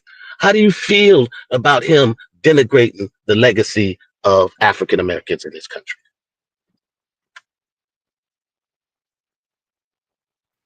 Who you asking that to, brother? The sister next to the pie. I can't see her name. My phone. Oh, okay. Misunderstood. 7, okay. Misunderstood. Sister misunderstood. Yes. Yeah, the queen. Oh, yeah, okay. Yes, ma'am. So I did say that I don't agree with everything that Donald Trump is doing. I do think that it's problematic to make it seem as if it's only a Republican president that cares about power and prestige, because it's the Republicans and the Democrats. So I told you I taken the good and I spit out the bad. As far as what he said about the Smithsonian, I heard a clip, but where is he trying to wipe out slavery? I didn't hear him say. Well, he's already removed some history from one of the museums. He wants he's speaking about. Oh, I'm sorry. I thought she was asking a question. My apologies, brother. I'm almost done. So he didn't take away the history. Do I think that presidents, not just Donald Trump, have watered down the history of slavery? I absolutely do. I think that is something that America is not willing to deal with. I know that when they asked President Obama about reparations, he said that blacks weren't weren't ready for reparations. So I'm wondering, why do we start with Donald Trump when the problem started before Donald Trump? Is it a problem with Donald Trump? Yeah, if you haven't heard me speak, I've also spoke about DeSantis, even though I'm Republican. Why? Because he tried to glamorize slavery. So no, just because I'm for some of the things that Donald Trump it stands for, as far as, like I said, the men and women's sports and things like that. I spoke about that. But when it comes to slavery and the things that you're asking me about, do I like the history watered down? No, but I think that we're going to tackle it. We have to tackle it harder, and not just with the Republican president, also with our Democratic presidents, who's also come against slavery, who also has made it. Blacks have not been a priority. And if Ms. Harris would have been in office, we would be in the same spot, because she's made it clear that she's not going to do anything for Black people. Okay, let me just say this 30 seconds real quick. You did a great job. I just want to say in 30 seconds that I agree with you wholeheartedly. Neither one of these parties have done nothing for Black people since the Emancipation Proclamation and the 14th, 15th, and the 16th Amendment. They haven't done nothing for us. All of these other laws that were created, everybody else benefited. So I agree with you, Democrat nor Republican. But Donald Trump is the president now. So we have to deal with the administration of now, not the ones who lied to us in the past. We know they all liars, but we continually have someone who's immediately and outrightly is attacking our community. So again, I say, sister, I know that you're saying that you don't agree with him, but do you agree that he's attacking Black communities? And we must all come together. I think we all must come together, regardless party, to hold on and to save our communities in our history. Okay, so I picked the better of two poisons, but let me say this. You spoke about the military being in Black communities, but they're also in white communities. Because I live in California, and I went to I went to Los Angeles in a suburban type area, and ICE was there.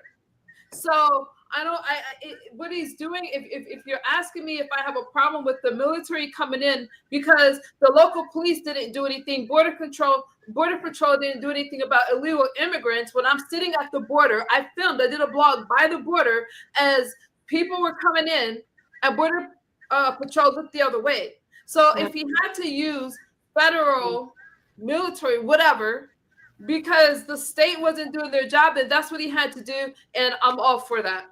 And I don't consider policing any state. I consider crime rate was at an all-time low, 30-year low rate in DC. Crime has been dropping precipitously. Excuse me, I can't say the word right now, but crime has been dropping in this country.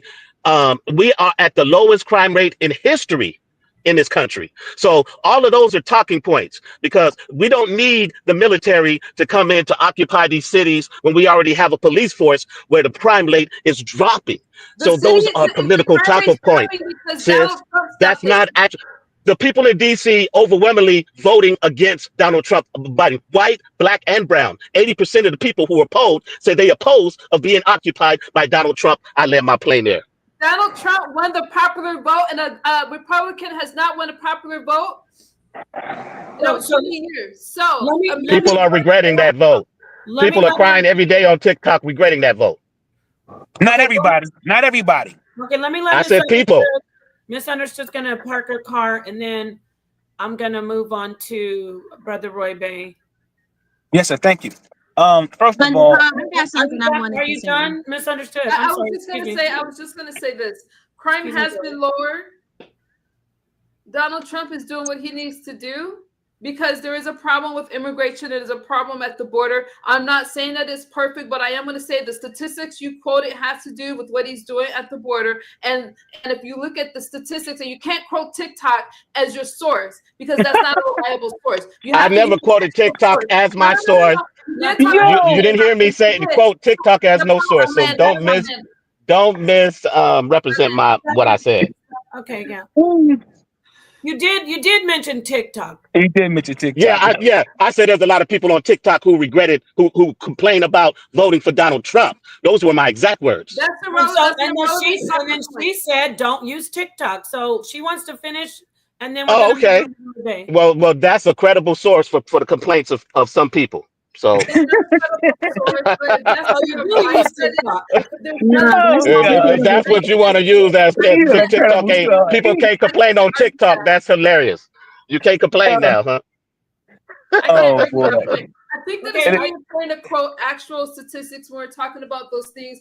I do not feel that Donald Trump is just policing Black communities when I also see him in white communities. Do I think that everything is perfect right now? No. But I also think that some things have improved and a lot of things need work. So please don't misquote me and over sensationalize what I'm saying.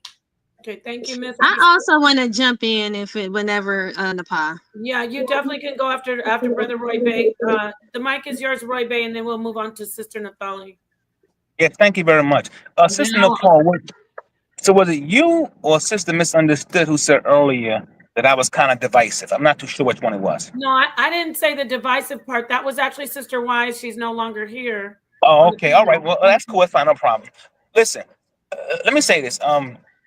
So I have long had a lot of I brought up the because Seven was talking about the crime. And then I right. said who's doing the crime mostly, and that was what I said. All right. Cool. In terms of resentment, let me say this. I have for many years had a lot of resentment for brothers as well as sisters. My recent resentment for sisters is really relatively new, but I've had a lot more resentment for a longer period of time for brothers. And I've really have over the years expressed this to a lot of brothers. If you're in New York City right now, today's daily newspaper on the issue of crime in the inner cities. A sister worked hard. She went to school. She graduated, got a PhD degree. On the day of her celebrating, her daughter comes back to the Bronx where I live at and gets shot in the darn head. Ah, come on, man. You see, this is why people are using these things to justify the implementation of National Guards in our community. So many children in New York alone have been killed by ricocheting bullets, gunshot by brothers, and it's ongoing. Bloods, Crips, Latin Kings, Neanderthals. So yeah, if you don't put a cap on this conduct in society, more innocent people and more victims will continue to lose their lives. So yeah, I kind of support what's going on, and it's sad and unfortunate, but it is what it is. Now, I want to go back to one point I want to make because a lot of sisters think I be getting on them. He don't like us. He hate Black women. No, the vast majority of help that I received in my life have really came from sisters. Brothers have not helped me to the extent that most sisters have. If I got a problem right now and I need help, chances are more than likely I'm probably gonna pick up the phone and try to call a sister because these are the people who have long helped me. Now that is set aside from my gripe with them. You know, I'm not saying all sisters are gonna look out for a brother or I'm gonna look out for them, but I'm just simply saying for my godmother, women in my family on down, you know, these are the guys who have really been there helping me over the years and holding me down. The brothers, my resentment for them, when just watch tomorrow morning, whatever city you in, just watch tomorrow morning, or even like before the pandemic, you would see a lot of sisters at the bus stops getting on trains headed down to work. They go to work, they come back from downtown or wherever they work, head back home. It's the same brothers on a street corner sitting on a mailbox playing a boombox radio, you know, smoking weed, yelling and screaming in the streets. I'm not saying it's just them. There's some sisters with them too. But over the many years in passing, it has been a lot of us who has brought about this ugly demise that has made our communities look bad. Now, getting back to what my brother said, a lot of the sisters are the most enrolled in college on paper, but not the most graduated. This is why the other communities outflank them when it comes to this whole the most educated demographic. And that's a talking point as well, my brother. That's a talking point too. So, you know, the elephant in the room, we should look at the Jews, the Chinese, and what they did back in the days when they was being outcast from the American economy. They started their restaurants and all that good stuff. And they got together, and as a means, they were able to be successful and progressive with their restaurant businesses. We are we have, I don't know, how should I call it, a hell-bent reliance on white America and their economy. but we have not formed a Tulsa or Rosewood in a long time. And I think, honestly speaking, I think we're afraid to do that. I think we are scared to unify our dollar on the premise that we think if we unify our dollar, white America is going to get upset and come attack us. I think that's the case. I think it is largely time overdue. Okay, after these conversations, look at what China has done. 20 years time when Bill Clinton was president, he was in office. China said something to Taiwan. The United States sent her navy over to Taiwan. I mean, to China, and China backed down. They got quiet. They formed their own thing. They built up their army. They put their people to work. They're forming their own currency. It is time for us to travel the world and look at which outlets we can plug into economically, socially, and politically. It is time that we establish friendships in all walk of life. Stop relying on the United States of America. Her dollar is in trouble. And here we are right now arguing over her fallen dollar. All right. So we have an opportunity right now, y'all. We have an opportunity to really look at this thing, not so much just from a national perspective, but an international one. And a lot of people worldwide are waiting to receive us. Just think for a second. If we took the scholarship we've gained in the United States and what that knowledge that we got can benefit other societies and how they could benefit us. We don't have to rely on America. America will better pay close attention to our people with more regard and respect, fear as well. But once we start getting on these airplanes and we start talking to other governments, seeing how we can set up international trade and commerce. Listen, Elijah Muhammad did it when the Nation of Islam was selling fish sandwiches. Okay, Elijah Muhammad had it set up with the country of Japan. They were doing business with Japan.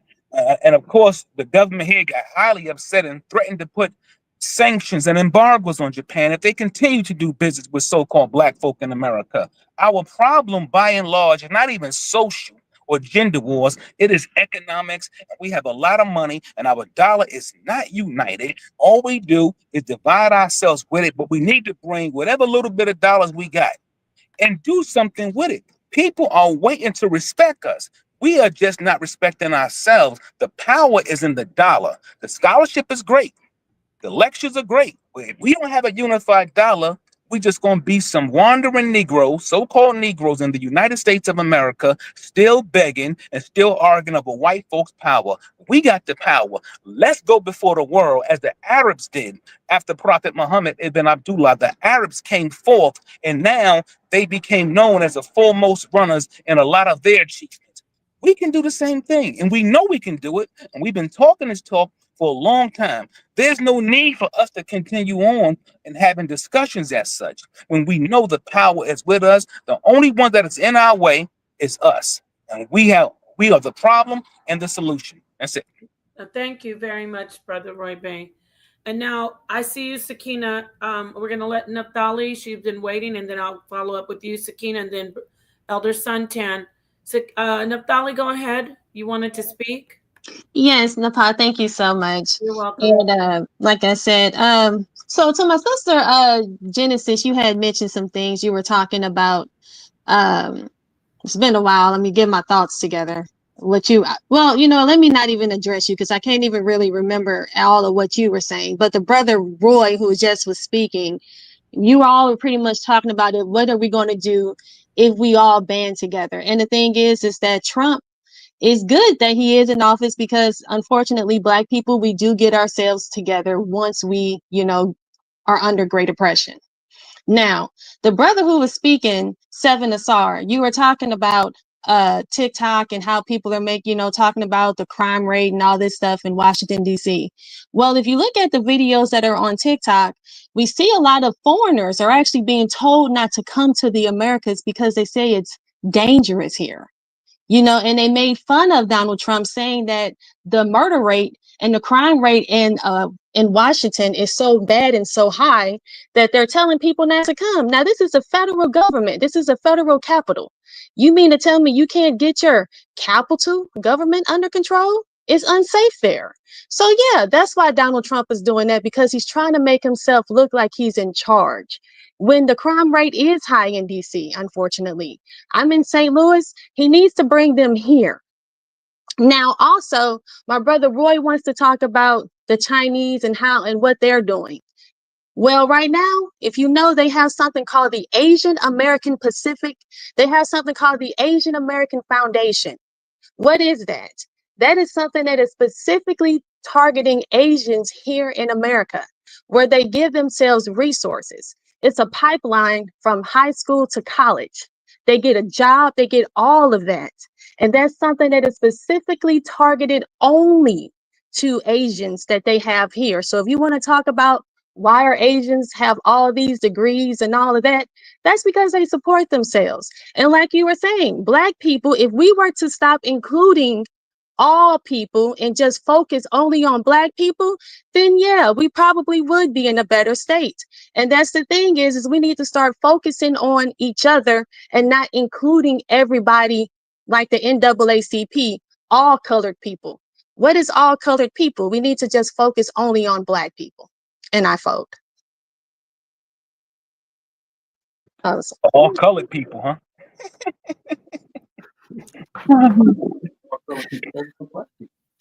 That was a great point, Naphtali. Oh, I was muted. Okay. I don't know.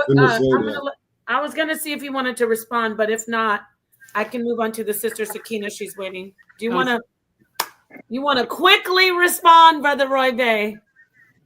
Yeah, that was an excellent point he made. Well, listen, I mean, you know, I was going to move on to Sakina, but if you didn't want to. The Asian bill that the sister made reference to is true indeed. But what I was talking about, hold on a second. Hold on. Okay, well, you're going to be there for... No, I'm here. Listen. Go ahead. What I was talking about originally was not this recent Asian bill. I was speaking to a history that came out of, I would probably say, the 1950s and 1960s with regard to that same community, way before that bill even came about. They were trying to push a lot of the Chinese out of the American economy at that time. And they formulated together, you know, to survive. It was a survival tactic at first, and they set up these Chinese restaurants. All right. Later, the Chinese restaurants proved to be quite successful because it employed their people. And I'm saying, you know, we need to look at mantras like that from Jews, from Chinese, and other community groups and see what they have done to be economically successful. And we can duplicate that, and we can go on to have the same level of success, so we can stop begging all day, crying about, you know, white folk dollars. Do you know right now, we are 160 years behind white America economically. 160 years. That's a long way to catch up. But I'm going to tell you, I believe you can catch that by unifying your dollar. And again, a lot of us are scared to do that because we don't trust each other. And we're afraid that if we get too close to each other, we're going to upset masters somewhere and they're going to come down on us. This is the European psychology that is embedded in the mindset of so-called Black America. But we can still have progress. We have enough knowledge already, but we appear to be a people that we can't seem to do a darn thing economically with ourselves collectively with all this great deep knowledge that we got. We have a tendency to get in front of cameras and we know all the right things to say, and we do it quite often. But once we go outside and we see our people in the streets, the men and women that look just like us, right away we go back into Negro mode, Negro thinking. Okay, he's the enemy, she's the enemy. And we start quietly, psychologically pointing fingers, and it hurts us. It hurts our children, it hurts our men, it hurts our women. So if you want to talk about the nuclear family, well, I'm going to tell you, this nuclear family thing that we're making reference to, it ain't going to survive without no nuclear dollars. Money makes the world go round, and we have over 100 billion, I believe, in so-called, well, if it's that much, I could be over-exaggerating with that, but we have a lot of money, okay? And so our money is not being pooled the right way. So it's all going to come down to us trusting each other, putting this money together so we can start, sister, making our own bills for each other, writing our own laws. We've been in politics for a long time in America, but we've been in compromise politics in America. We've not been in, you know, this strong, independent politics. We've always had to go to them and rely on their money. Same with Dr. King and them. They was fighting over the white man's $600,000 back in the 1960s, and that group called the Big Six and the civil rights organizations. We have to break away from their dollar and their infrastructures, form our own here and abroad. Let's go and let's start talking to other governments. Do you know how many people are waiting to receive so-called Black America worldwide? No, we are constipated in this country with their ideas. Okay, we are domesticated because we don't travel enough. We got passports. You want to go to Jamaica, you go to Bahamas, but you don't go on political trips for economic gain. And this is the real problem that we are having. And again, you are the problem and the solution, not Trump's administration, not the troops. The biggest problem is really us and our lack of unification. And we don't want to adhere to these large principles because, again, we are afraid of white America. Can we all agree upon that much? Are we afraid of white America as to why we don't unify dollars? Are we afraid to build Tulsa again? I believe that's we are. facts. Okay. Yeah, the terrorization of them. Yes. Thank you, Seven. Thank you, Brother Bay. Thank you, Queen Naphtali. Now we're going to move on to Queen Sakina. Thank you for waiting so patiently. I know the brother wanted to respond. So go ahead. Thank you so much, Sister Paul. And with that, and I want to elaborate a little bit, but I also want to, because I don't know Naphtali that well, but I want to begin where Brother Roy ended, because it does begin and end with her for the solution, because I do know she teaches on science like you, Nepal, and I do know that she's a mother, and I also know that y'all said that she was a businesswoman, entrepreneur, whatever it is. But again, when I said skilled trade, this was Elder Suntan. And this is where us as women, we came under affirmative action. Now, some of us said that affirmative action was for the white women. But in order for the white woman to get in, that's where Black women had came in afterward, right? Because we knew that skilled trade was something that men had got into for industrial work. Women wasn't working industrial work. They couldn't, right? Not until affirmative action, right? But up until then, we had to go to school. So that was what we called career-based degrees. So yes, men were in school and women were too. But again, what kind of jobs did we have? Naphtali spoke on that. So I don't have to get into that, but I could if I wanted to, right?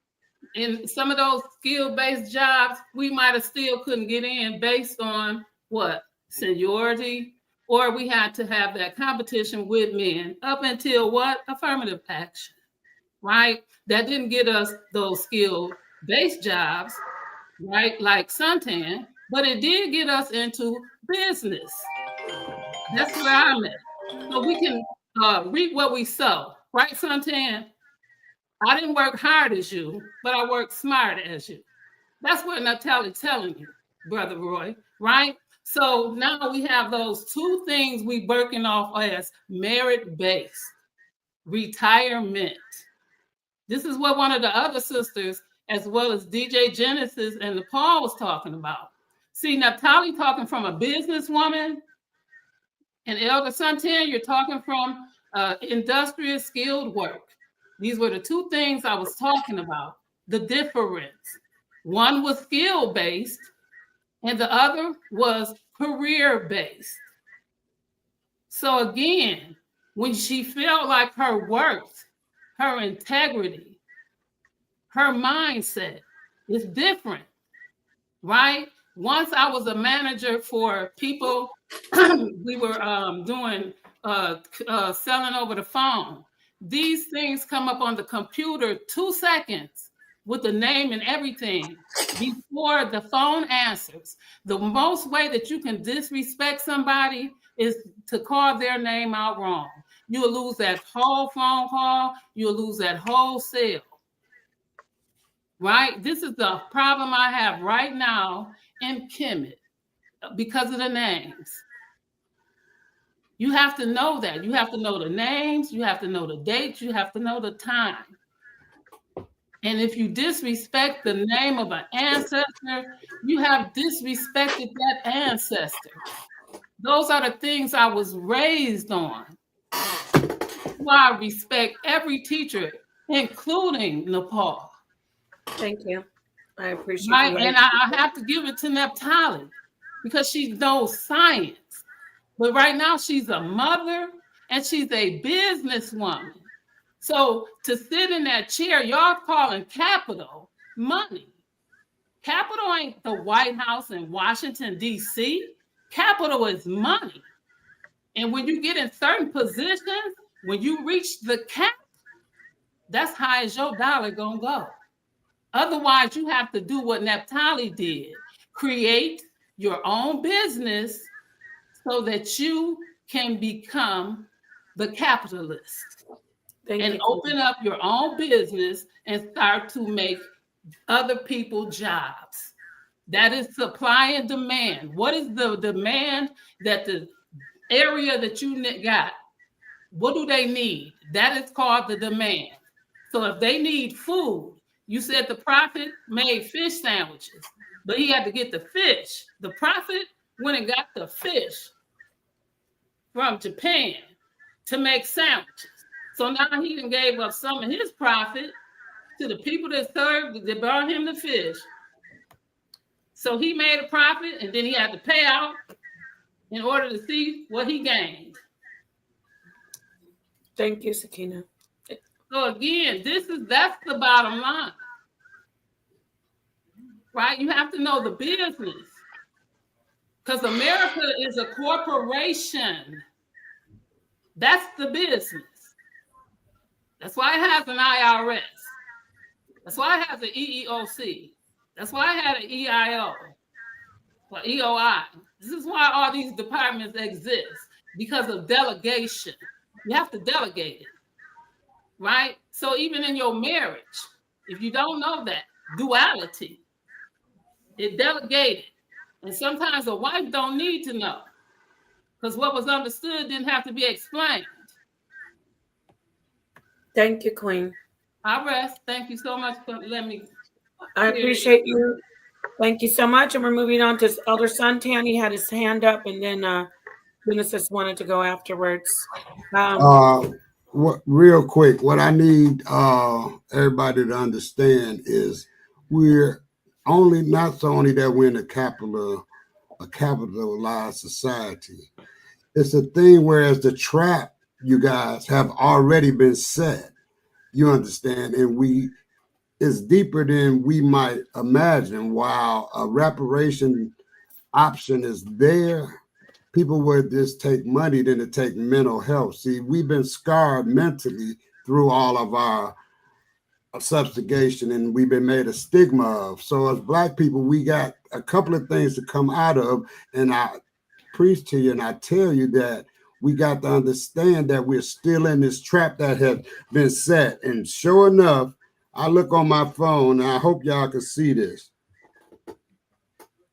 Y'all see that? Now we see it, $1,700 stimulus. Yeah. And I'm doing this to say this: we're being spoon-fed a right to survive when we can make it on our own. So without a whole lot of words, it's within you, because even a good book will tell you I'm not a so-called Christian. I'm just a spiritual person. And I would tell you that book, the spiritual book, the Bible, is good because it has a direction. It's like a bridle, like a horse has a bridle in his mouth, and he's guided by the bridle. And the Bible is a bridle. It guides you. So in that book I read one day, the greater he that's in you than he that's in the world. Christ said in that book that he was once in the world, but he wasn't a part of it. And I'm saying this to say you got to be bridled by the inspiration of making it, because you understand your suppression. You got to understand your suppression. The trap is already set, and a lot of us has wiggled out of it, and we still wiggling. So don't look for this society to help you out. Make it out yourself, because you can. And you're intelligent enough to do it. And I would stress on find something that you like doing, because you'll get more out of it. Don't follow the Joneses. And again, I'm going to say it one more time. This is with It's just within you to make it out this situation, because the carrot is going to be dangled in front of us for the rest of our life. So if you want to be the donkey who keep walking and trying to bite that carrot, that's on you. Because I'm in a position where I'm not going to judge nobody. Just I have my personal judgment of you, but I'm not going to come down on the brothers and the sisters, because that's the first thing we do. Oh, this nigga stupid, man. This blah, blah. That's the first thing you say, but you still don't understand the mental suppression that we've been under for all of these years, and we still under it. And I'm going to leave on this one right here. The white man have got creative. He's not so creative, he just devious. And the white man, people say, but that is the elephant in the room, because they started their conquest with the invention of the gun. And they didn't get it for us. They didn't get it for black people. They got it for each other. Because back in Europe, back in antiquity, they would come and rob each other, because in the wintertime over in Europe, you couldn't grow no food. You know, so it was every man for himself. So they developed the gun through the Eurasians, and they took the gunpowder from there, and they made this device called the gun. And after they kept it off each other, they say, hey, let's go conquer the world. And so I'll leave it there. Through divisive change, that's how we are living right now. We're in a trap. So let's just wiggle on out of it, because we started at the end of the race. But look at us now. Look at this panel. Look at Nepal. Look at everybody on this panel got something to live for. sa.7, very intellectual, very smart. So we got it, you know. And Nepal, you keep teaching, okay? Because you got listeners. That's all I need to say. Thank you. Not followers. You don't need followers. You just need somebody. Wait, what? I'm gonna don't listen to Santan. I need followers. I'm going to say this right here. I'm just kidding. And it's been said throughout our time. Why give a hungry man, to say, here, man, here go a fish? Why do that where you could tell that same hungry man, say, come here, sit next to me. This is how you catch it. Yeah. So that's what we need to do. Let's go out and catch some fish. Let's start at home, catch our own fish. Then I could come to Nepal, or I could come to South, say, look what I got. You know? I rest. Drop a bomb for you. Thank you so much, Elder Suntan, for that wisdom. I do want to I know it's late, but I want to throw something in here and hear from the whole panel. I appreciate all of you. Would you say that because what you said about us, look where we are now, is it fair to say that as the progeny of people who have been trafficked, you know, the slave trade, people that we are the descendants of them, do you think we not getting that 40 acres and a mule, you think we didn't get a fair shake on it, or what? You think we should we just keep trying and go for the American dream, or is I got to talk about reparations. Is that a legitimate conversation that we didn't get a fair step up like a lot of other people have gotten in the past? You're bringing up the Jews, the Japanese Americans that were in the internment camps. I will go to Genesis, and then I'm going to go to Misunderstood to down the list. 7, Naphtali, and then Sakina. So, because that's what I can see across the the screen. So Genesis, what do you think about that? Sure, it's the American dream and capitalism and all that good stuff, but do you think we got a late start? Everybody else got ahead of us in the race, and we deserve something. I would say this. Now, my view on reparations is very controversial. I say this: if Massa was up in the quarters and was getting it in, he's your ancestor. Okay, so whatever he owns, you need to find out who Massa was. If you have a last name Brown and Jackson and whatever, you need to find out who your cousins are and how they live, and find out exactly who that slave master was that was giving it in, and get some money off of that family, because that's your great granddad. And if they making money and they passing down generational wealth, and you guys are cousins, and you're entitled to something. For us to ask the government to do that, I think it's a waste of time. But the main reason why I wanted to actually make a point is that there's a group called Return to the Land that's in Arkansas, and they have a whole land, I think 100-something acres out in Arkansas. Where is our return to the land? I know we're afraid that they're going to come because I think they're on TikTok. Well, when we did it, they came and did it, but why can't we come together and get some land out in Arkansas, Arizona, whatever, and actually begin to till that land and come together as a group and do this type of a thing? Why is it that, we are, because the first thing I hear is everybody dogging out this group rather than putting together a group ourselves and say, well, you know what, let's get back to our initial ideal of getting land, tilling the land, coming together, divvying up the property lines, and then when this stuff goes down, we can have farmers to work that land, and we got our own crops. I don't understand why we don't have that mindset, because we're afraid to work together or get screwed over by each other. I don't know. That was one of the biggest things that I saw about that, is that people, instead of us like actually saying, well, dang, we need to do the same thing and get back to that mindset, we were just steady talking about how they were whack doing this, doing that on, when I saw it. Another thing I wanted to also make a statement of is TikTok itself. Okay. Cause I went into tariffs about China tariffs and stuff. Back earlier in the year, TikTok had a $5.8 billion sales of goods on the TikTok shop. Now they're trying to ban TikTok now, and they put tariffs. Okay.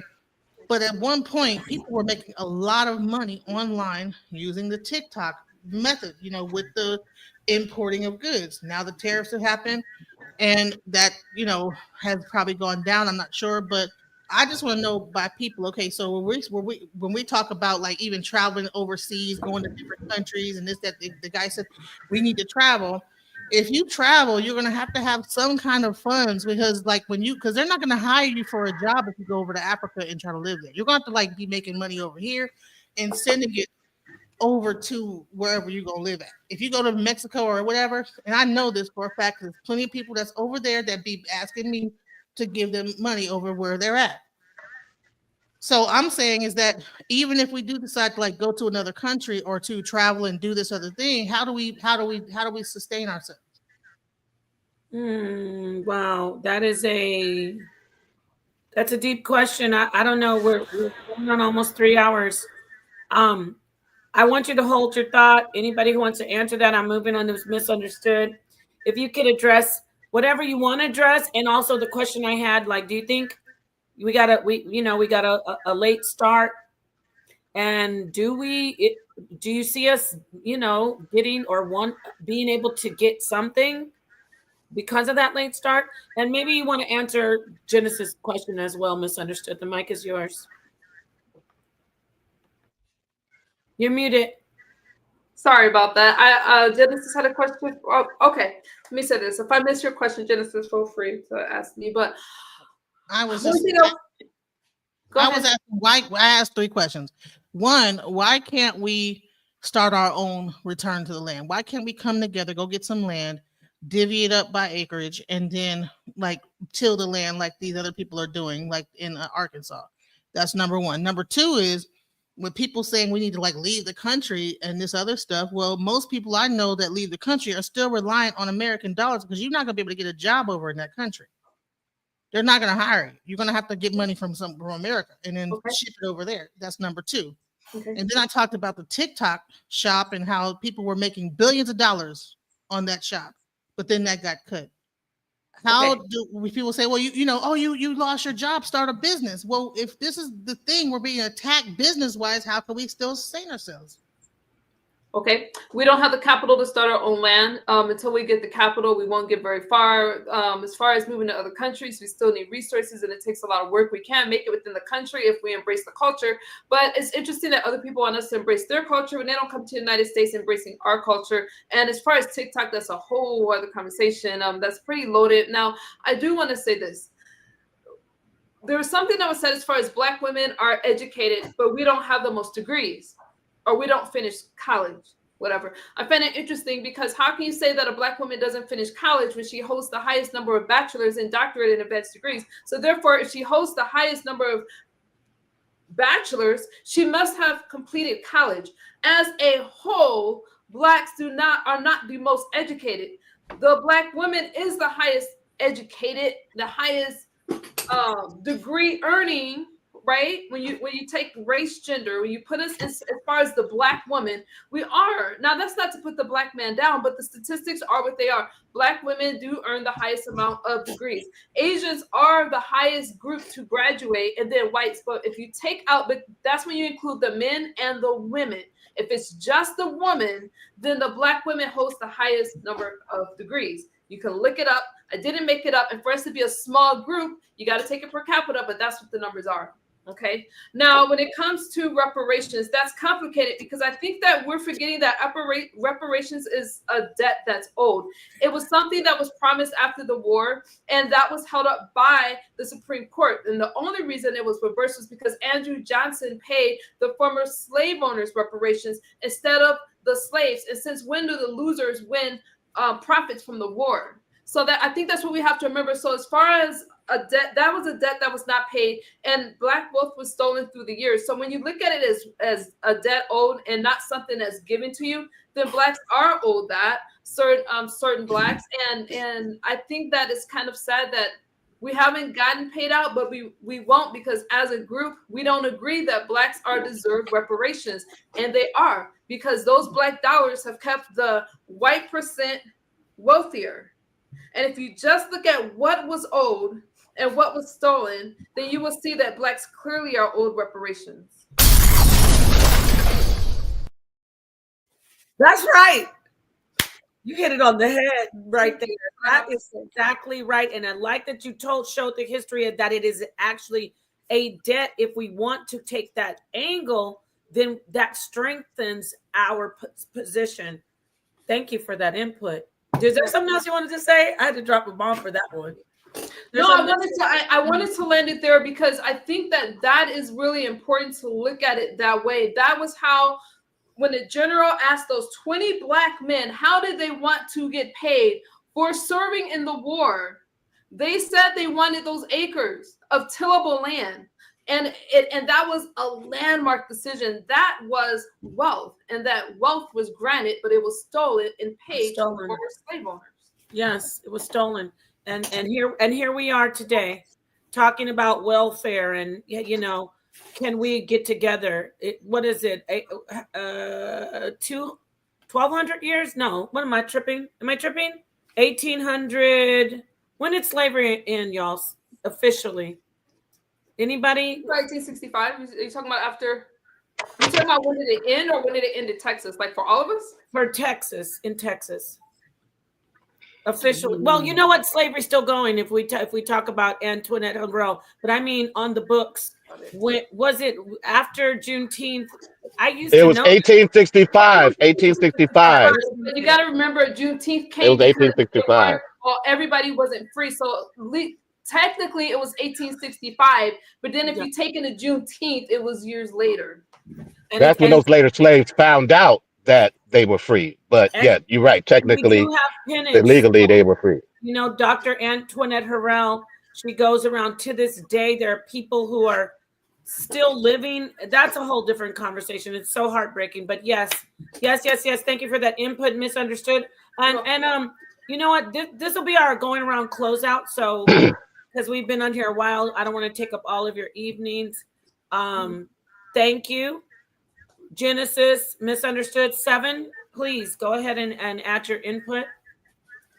Yeah, I was going to say, where the other brothers at? Was there a game on I didn't know about or something? No. My elder son came here and he loves sports. Yes, he does. Yeah, I was just being funny. But to add on to that Sistas build, 60% of America's economy was the cotton industry. 60% off of free labor. Free. So to say something is owed to the descendants of those slaves is an understatement, right? And then you look at the 200 years of that. And once we were freed, How many years of Reconstruction does anybody know how many years of Reconstruction that we were afforded after that 200 years of terrorism, enslavement, rape, and tyranny during slavery? How many years of Reconstruction does anybody know? I Not don't know. We offhand. can look it up. The Reconstruction era. You It was just 12. It was 12. 12 12. years. They gave us 12 years. Dang. And it was, and the reason why we got 12 is because white people were fed up with equalizing. Black people were winning elections. Black Wall Streets were spurring up all over the community. Like the brother of Roy Bay was saying, we had created economic strongholds during this time. Yeah, And that's we were building our communities at a speed and a rate that not only was something that showed how great we were, but vastly astonishing to the white communities that were surrounding us, because we were oppressed for 200 years. And with that small time frame, we had built universities, communities, economies. You understand what I'm saying? And the Great Compromise of 1877 is what ended that for us, right? And that's when we were ushered into Jim Crow for nearly 90 more years, right? For us to fight for civil rights, fair housing, fair education, and all of that to be in 2025. The only thing left is a minimal version of the Civil Rights Act. So when we talk about what are we going to do about reparations? Yes, it's owed to us. But also, what are the solutions for us now? We need to start speaking on solutions, right? Because I think one of the first things for us to hold the economic power, if we were to create one, we have to create a defense mechanism. And it has to start politically first. We have to politically empower ourselves so we can start protecting our communities when they are being attacked. So then we can physically empower ourselves to justifiably stand when we have political power, if we choose to stay here. That's one of the things. And the only thing that we can accomplish any of that first is we have to unify. We have to set aside our religious disagreements. We have to set aside any political disagreements. And we need to come together as a community to survive and to thrive and not be stuck in that pigeonhole that Dr. Claude Anderson had predicted for us. So I think that it is important for us to not give up on reparations, but also actively seek our own economic power outside of that fight. And I'll land my plane there. And peace to everybody on the panel. Thank you so much, Seven Star, for your input. Moving right along to Sister Naphtali.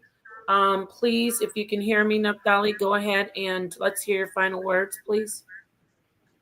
Yes, it was great being on here. This was a great discussion. I actually learned a lot, listening to different point of views. But, to talk about to let me back off of what you were saying, Nepal, about reparations. As far as Black people, as far as my FBAs and reparations, we at first need to establish who the foundational Black Americans are. Who are the Negroes, right? We have to first establish that. Who are the Negroes? And then each Black ethnic group needs to be paid accordingly. Meaning, like the Dominicans, they need to be paid from the Spanish and the French. And I also would like for my Haitians to be repaid from the French, because the Haitians had to actually pay the French reparations. So I would like to make sure that we fight for the Haitians to be repaid. So the first thing we all need to do is if one group gets paid, we need to make sure the other group gets paid. We all need to support each other. We then need to ensure that all countries that participated and benefited from off of our slavery repays us accordingly. And Africa needs to be made to give us land or give us money as well, because their hands are covered in blood too. So that's what I have to say about that. Okay, I just want to ask you, who's going to determine who is foundational? That's the issue.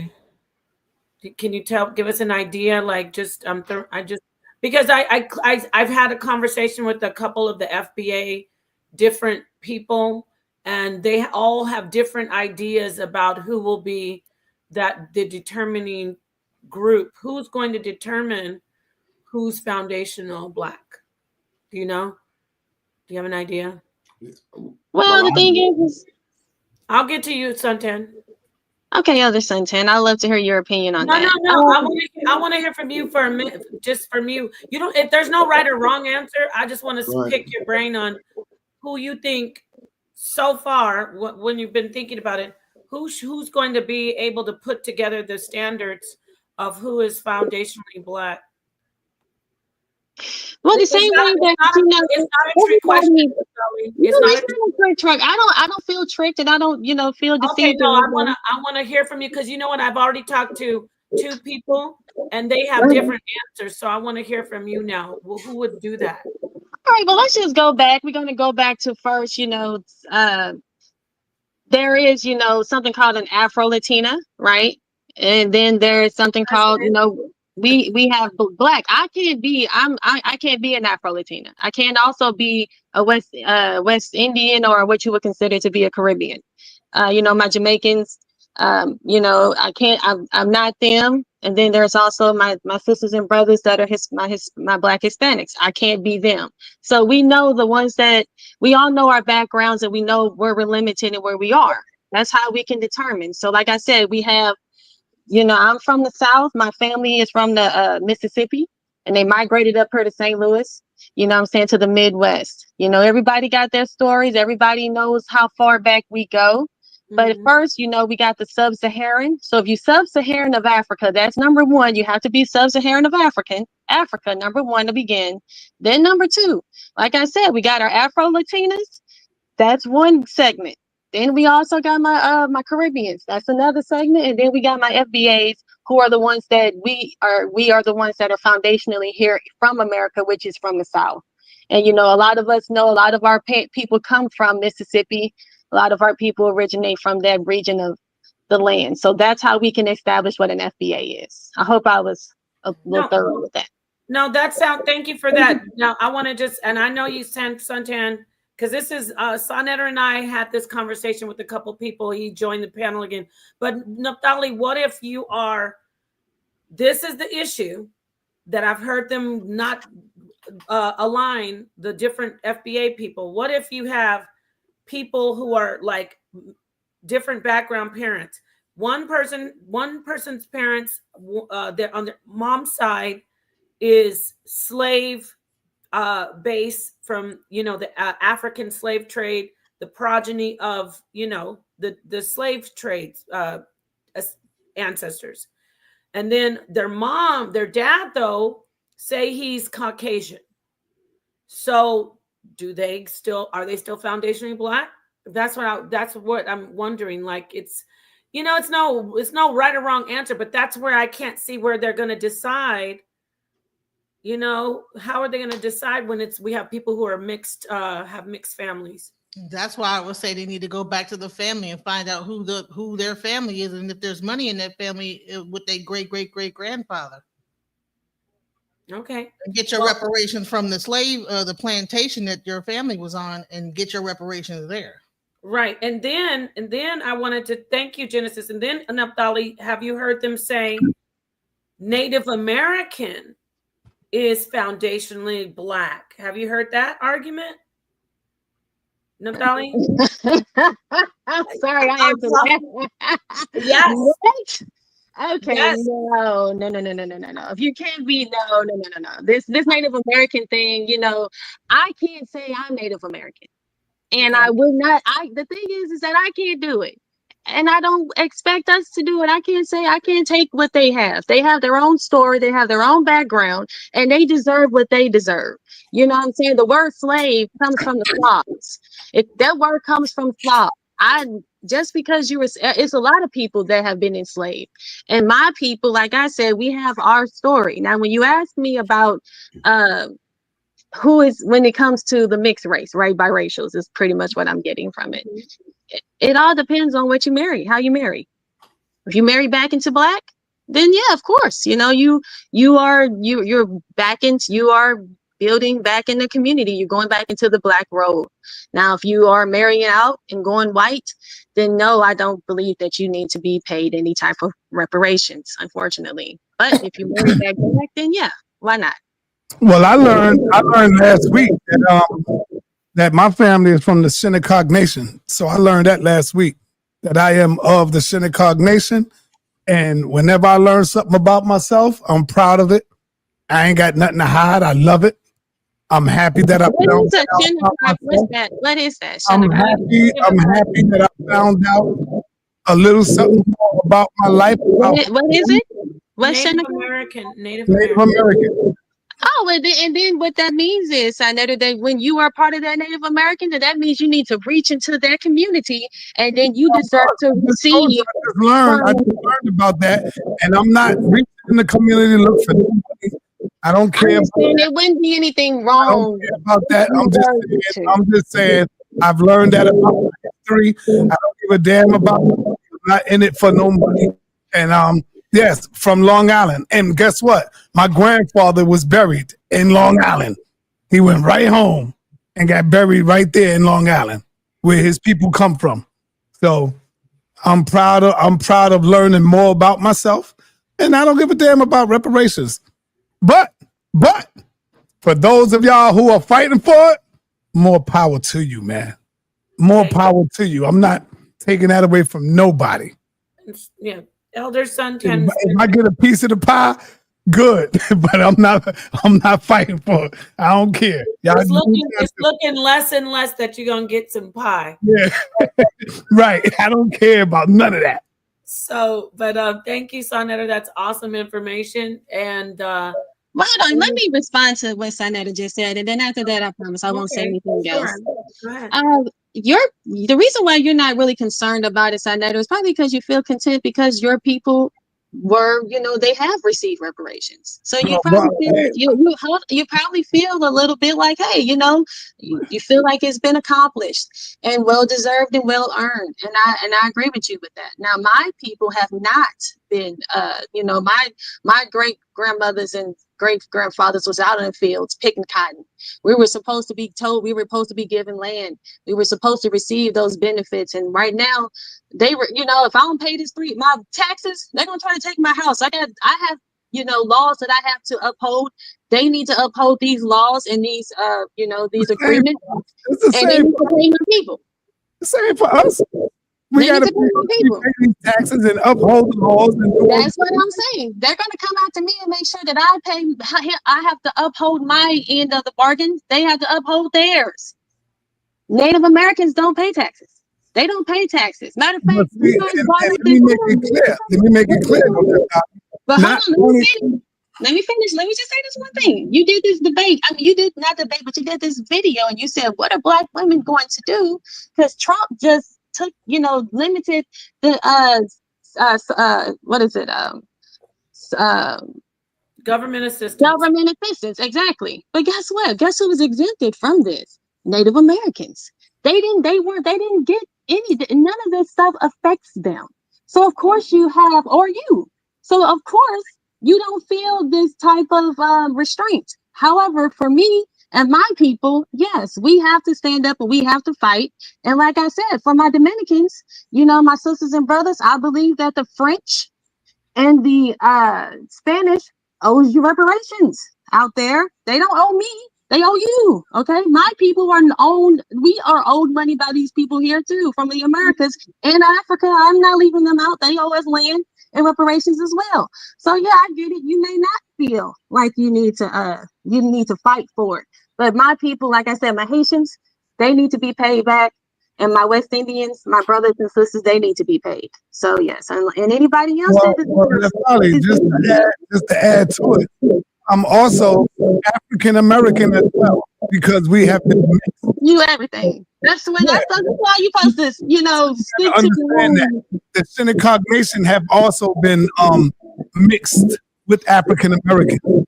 So it ain't. I'm not full. You gotta pick a side then. That's who you marry. Let me finish. You finish. I'm not full blooded Shinnecock. All right. My grandfather is though, but I'm not. And so I have African American in me. That's why when I took my DNA, you see African American and you see African. See? So there it is. Well, you pick a side. You marry back into who you marry back into is who you marry back into. The only side I pick is the black side. Is our side. All right, well then and see your children. How about this? Your offspring, right? I'm talking about our. Yo, can I talk? I'm agreeing with you though, Si. Just let me know with you. Naphtali is the black nation, and when I say black nation, I'm talking about of the Silicon nation. I'm talking about of African Americans. That's what I'm saying to you. So you gotta think about your offspring. I'm not here to separate nothing. I'm not here to separate us. But hold on, think about your offspring. So your offspring is the next, who is coming up, and you chose to go to the black side. So your offspring. When I say black side, I'm talking about both. It don't matter. None of you are just full of one over the other. What your children check on the box. That's what you check. Hold on, what you check on the box? That's what they put. You got to go with what they put. What do you check on the box when they say your check? Yeah, when please, you're gonna cry if I turn up. You're gonna cry and run. I want to do that. Ooh, what's that? I do not want to do that. You know you're a runner, Naphtali. Please don't do it. He checks black on the box, but you can check black and still check Hispanic. That's right. Well, that's but that's how you differentiate yourselves right there. I don't check Hispanic. So when you check that, I check black and I check Hispanic. And that's why I say to you, Apostle, if my Dominican sister, you supposed to receive. I'm not just Dominican though. I'm the progeny of African slaves as well. Well, hold on. But what I'm saying is that so guess what? When you check when you are Hispanic and black, that means that you should receive reparations from the Americans, the French, and the Spanish. That's how you do it. Okay. Now you get paid from who you was enslaved. That's what I got to say. So if you check that Hispanic box, then you add the Spanish to you. That's what you do. Naphtali, hold on. Naphtali, I told you don't want to go with me because if you really look at it, you are not all the damn thing either. You are a goddamn Israelite. You are Hebrew Israelite. So what I already told you that I was separating from that. All right, then. You are not African American. You are an Israelite. I'm a Bible believer. Hold on.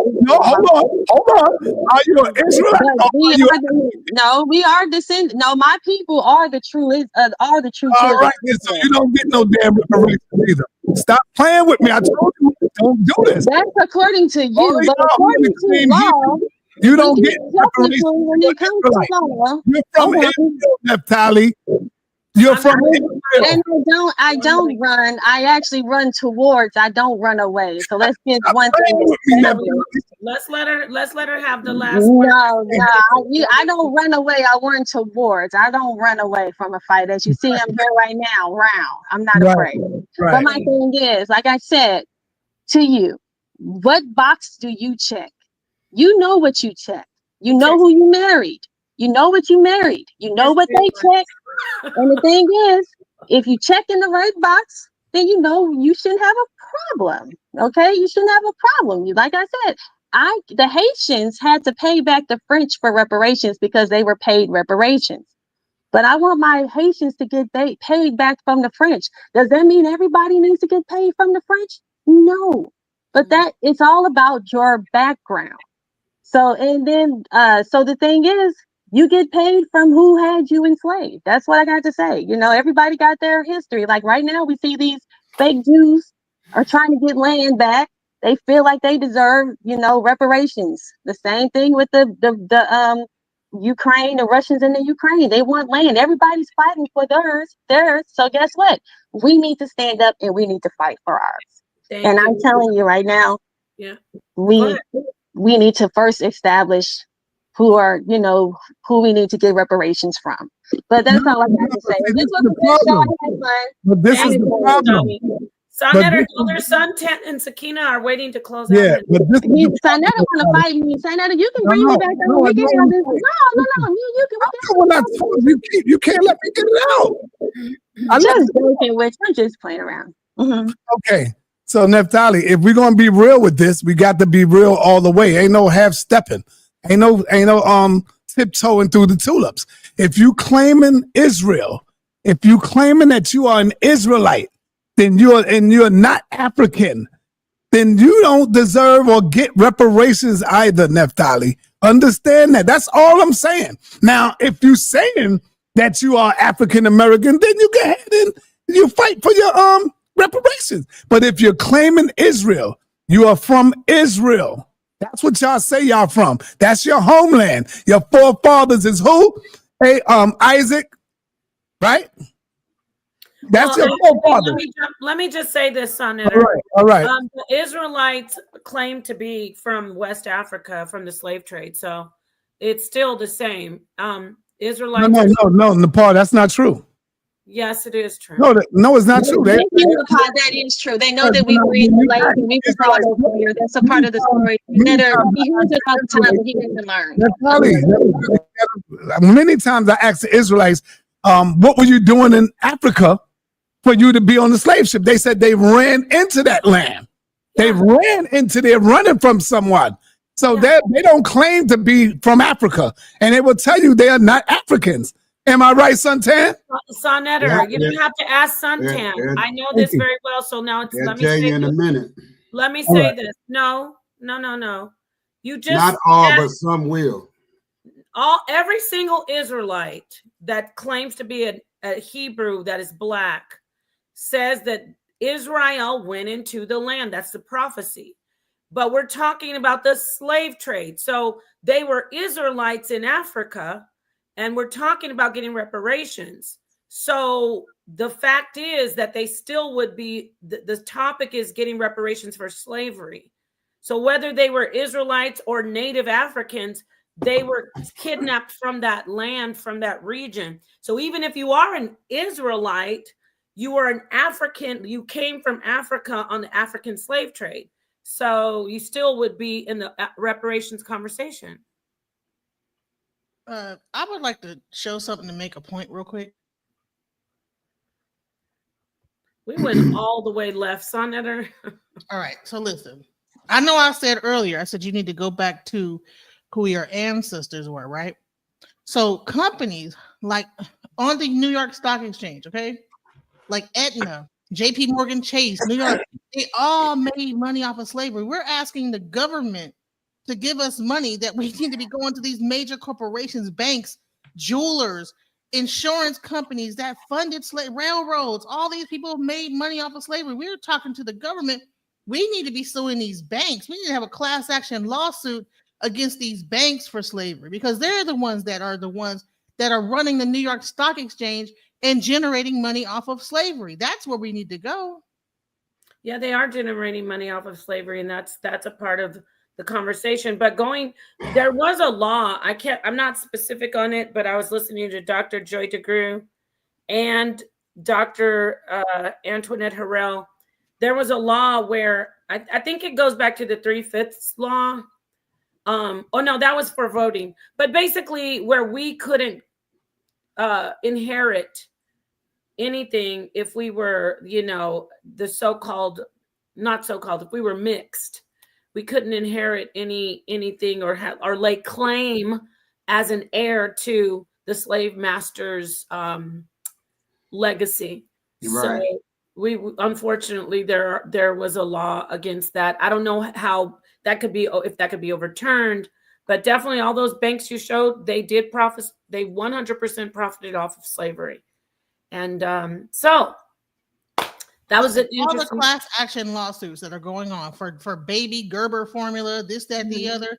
All you need is a lawyer and then a class action, a group of people to say, okay, listen, because rather than us going to the government and saying this, when you have billion-dollar, trillion-dollar corporation banks, insurance companies that generated money off of slavery, that should be the movement. Okay, thank you. Elder Suntan, did you want to weigh in? I know you've been waiting a minute. Yeah, we gotta close out in a little while. Yeah, well, real quick. We're gonna go around and let everybody say their piece after you That's sunset. what we was doing now. Yeah, that's what we were doing. Senator. Okay. All right, listen, y'all. They was talking about how can you, the part you were saying, how do you establish yourself as yeah. Well, the way that this in my book, the way that this need to be done, and it's really simple. It's just that people got to sit back and just stop, take a breath, and think. All you need is a social security number, and that'll track you all the way back to where you need to go. And my thing is this right here.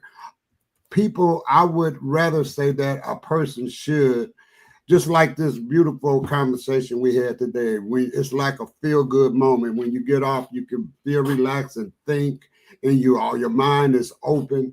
See, people don't understand through this reparation, we need somebody to talk to. We need psychological help to help us expound ourselves into this money. You understand? You just don't jump to the money. You get your mind together first so you can handle the money. So you got to understand that we have a mental setback that's great, and all Black people have it. That's why it's so much confusion. So before you jump at the money, this is a suggestion. Get a little mental health, a little conversation with a professional who can talk and sit down and talk to, because we don't know, none of us who had a psychological conversation about the situation of Black people and their heritage and their reparations. I don't know that. But what I do know, that's what is needed to go along with the money. You need a little mind control, a little mind comfort from what we've been through. So I'll rest right there. Peace. Thank you, Suntan. And last but not least, let's go to Sakina Ra.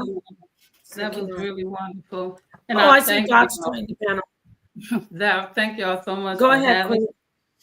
That was again, that was a wonderful ending, Suntan. And I thank y'all for having me, Brother sa.neter and Queen Nepal. This was a really interesting conversation. I wish I would have joined earlier. I was really just coming home when I got the notification. I'm glad you sent it to me, Brother sa.neter. I'm hoping I can get everything together so I can join maybe some more kind of horse deal. But again, far as the reparations, it would be nice to have a little piece of the pie, but I ain't gonna wait on it. Right. So, it is well deserved and more so earned. But again, we can't wait on it. Our ancestors have did it. We've built America. The name, I think I saw a build on a Mary. It comes all the way from Kemet, and it was Mary, and then it came from Mary, or Mer, which means love, and then it was a Mary, and then it was all the way here in America. It's been discussed all the way, but not so much. But I just love the as above, so below in Kemet. So I do want to shout out to Shemshu Haru and the Shrine of Maya and Tepi Jabari. And again, I love the HOK. I was going through some of my stuff. I found the old computer, and I've been watching for an awful long time, even longer than I thought. And so, listen, I was learning so much. I saw some videos that I just was watching, unpacking, put my house together. I'm like, oh my God, listen here. So to learn as much as I have learned, again, sa.neter and Nepal, y'all have really inspired my life so much. So when I say I've been precept by precept, a little here, a little there, y'all have been in my journey. And so I honor y'all for that, honestly. You know, I've met more people in the last few years and not met nobody at all. But the ones that I have physically met on view, I honor you for that. And we love you, Sakina. So with that, you know, again, I thank y'all for always having me and always, you know, even inviting me and letting me be a part of HOK. And with We that, love you too. Yes, thank you. We love you very much. Thank you, Queen. I see that the brother Roy Bay joined us again. I think Dots had come in. So if you'd like to just hold on for a moment, brother, for your closeout, Roy Bay, we'd like to hear from Sister Dots. Thank you. Hi, y'all. I'll be really quick. I'm sorry. I know y'all closing down, but good night to all. Good evening to all. To your question, and I think Genesis' point about the reparations. I'm sure you guys are y'all all familiar with heirs property? Say it again. Is everyone are you familiar with heirs property?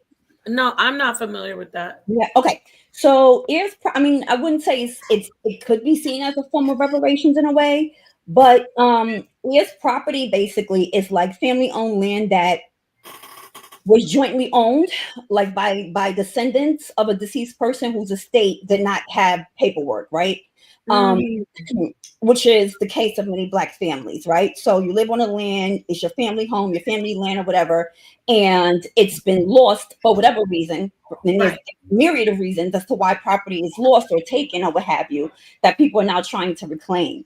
So there's now heir property law centers that has popped up all throughout the South to deal with descendants reclaiming land that was like illegally seized at one time due to, you know, eminent domain, not having a will, for example, things like that, right? And I don't know if you guys are familiar with the Bruce Beach case. Did everyone hear about? Yes, I heard of that. And you know what, Dots? Actually, I didn't know what that was called. My family did that in New Orleans. They only had to pay $30 for some land.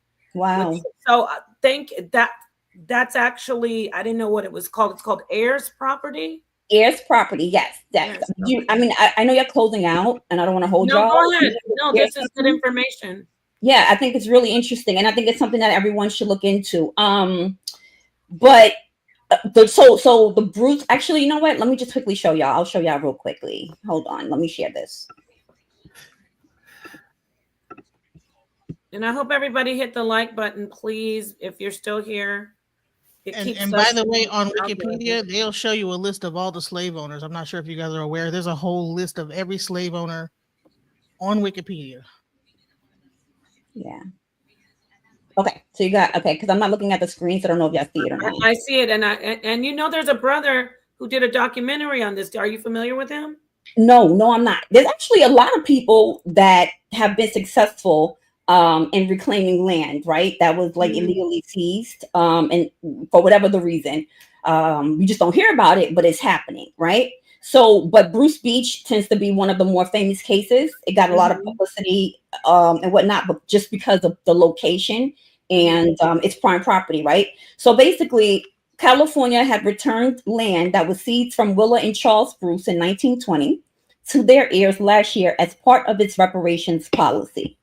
Wow. A Southern California beachfront property that was taken from a Black couple through eminent domain a century ago and returned to their heirs last year will be sold back to LA County for nearly $20 million. So basically, they were able to get the land that their great grandparents had bought and apparently wanted their heirs to receive, but it was taken through eminent domain because where Bruce Beach is located is considered prime property, right? So even it took them almost a decade to do and be successful with this case. And one of the reasons why it gained even more, I think, the reason why it became more popular is because the heirs, after reclaiming the land and getting all the property back, they decided to sell it back to LA County for $20 million. Right. But that's just one of the more famous cases that's happening. But it's many people that have been successful in doing this. And now all throughout the South, I'll stop that. And I'm going through this quick because I know it's late and I know you guys want to shut down. But I just want people to understand that there's heir property law centers, especially throughout the South. And the overall goal was created to assist people, to assist descendants, heirs, or what have you, with reclaiming land, right? You'll hear many people say, oh, you know, my grandfather or great grandfather, great grandmother was in Alabama and they owned however many acres of land, but over time it was lost, right? And around 1910, I think they said like Black Americans owned approximately 14 million acres of land, right? Which was considered the peak of land ownership, of our land ownership. But from like 1910 to today, there's been about a 90% decline, which is over $300 billion. Just imagine that number, right? And it's like, so what happened? And we know there's many reasons for that. So now you have this, there in the 1910s, you had this like Black exodus. So you have many families from the South leaving their land, leaving the South, coming north, right, for greener pastures, better jobs, better opportunities, or what have you. But today you see the opposite, which is, you know, happening, in which now Black families, right, are relocating, trying back to the South, trying to get land, right, and living off it like we used to do a century ago. Like, if, you know, growing up in the 80s, I remember, I mean, I grew up in a multi-generational household. I had my grandmother, my aunties, my cousins, and it was a small project apartment, right? But it was a multi-generational kind of thing. But that was never considered the blueprint for success, right? And so there was always heavy messaging and like propaganda when you go to school, what was on the commercials, etc., that being successful looked like leaving your family home, getting your own, right? Like going to school, getting a quote unquote job, and sort of worrying about yourself. But then today it's like you wake up and you realize, oh, I've been fooled, right? We're realizing that sort of we've been fooled, right? And now people want to sort of return back to the old way. So history has a way of repeating itself, you know? And so all I would say is, I know that I definitely enjoyed parts of the conversation that I heard, but let's not give into fear at all, right? We do operate under a system. We do operate under a structure that wasn't made for us or by us. We know that, but we have always survived, right? So we don't need to give into that fear. We're going to be more than okay because we've always been. It's in our blood. It's who we are just as a people. You know what I mean? So that's it. That's all. I just wanted to say that. So heirs property for anybody who may need assistance or want to look into that. I suggest that's definitely a good resource to start. That is very excellent information. Again, I never knew what it was called. The brother's name is Enware Burge. His last name is Burge, and yeah, I know of him doing the documentary, but yes, that is very popular. That's in Malibu, right? Around that area, that when you talk about that. Yeah, it's like in LA, near LA County, if I'm not mistaken. Okay. Yeah. Well, thank you so much for that information. Yes, that is something we need to all look into. Thank you, Sister Dots. And now I think we did all of our closeouts. We're going to, like I said, last but not least, we're going to let Brother Ray, I'm sleepy, y'all. Brother Roy Bay. I know his name, Brother Roy Bay, do his closeout. Thank you for returning. Go ahead, sir. It's all good, sister. I'll be Brother Ray for the next 30 seconds. No, you won't. Listen, you know, earlier, so I made reference to voting for the devil. That was really a generic term to describe. That's the term that we have used since the 1960s that came out of the Nation of Islam. But we've also voted for a lot of presidents, the Clintons, the Joe Bidens, the Nixons, and Johnsons. So that's all that was about. That was a generic term. But as always, my good brothers and sisters, you guys have been very informative. The conversation was well structured. Thanks to sa.neter TV and the Mighty House of Consciousness, still banging after many, many years, man. You know, still banging. I appreciate that. Brother sa.neter, keep up the good work. You know, as always, my love, honor, respect for you. But economics, y'all, is what this is all about, whether it's here or abroad. You know, Brother Malcolm used to say that travel broadens the mind. And this is why earlier I made reference to us as being constipated, because we have a level of constipation in our relationship with the United States of America, which is the country of our birth. But at the same time, if you look at our people's travels over the last 60, 70 years, we haven't really done much traveling. And the traveling that we have conducted has been about vacation trips, not even to places like Africa where we can learn something, but places that we can go to and have fun. And right now, the climate is set that there's at least 10 countries, maybe more, but 10 countries indefinite, who really want to have a conversation with what is called the African American community with regard to what we have learned, how we can fit into that society, gain citizenship there while maintaining it here. Because, the truth is, well, at least in my personal opinion, the United States of America and all of our opposition here would take our people a lot more serious once we start to connect our struggle here to the struggles abroad. This is what Dr. King was despised for when he tied the war on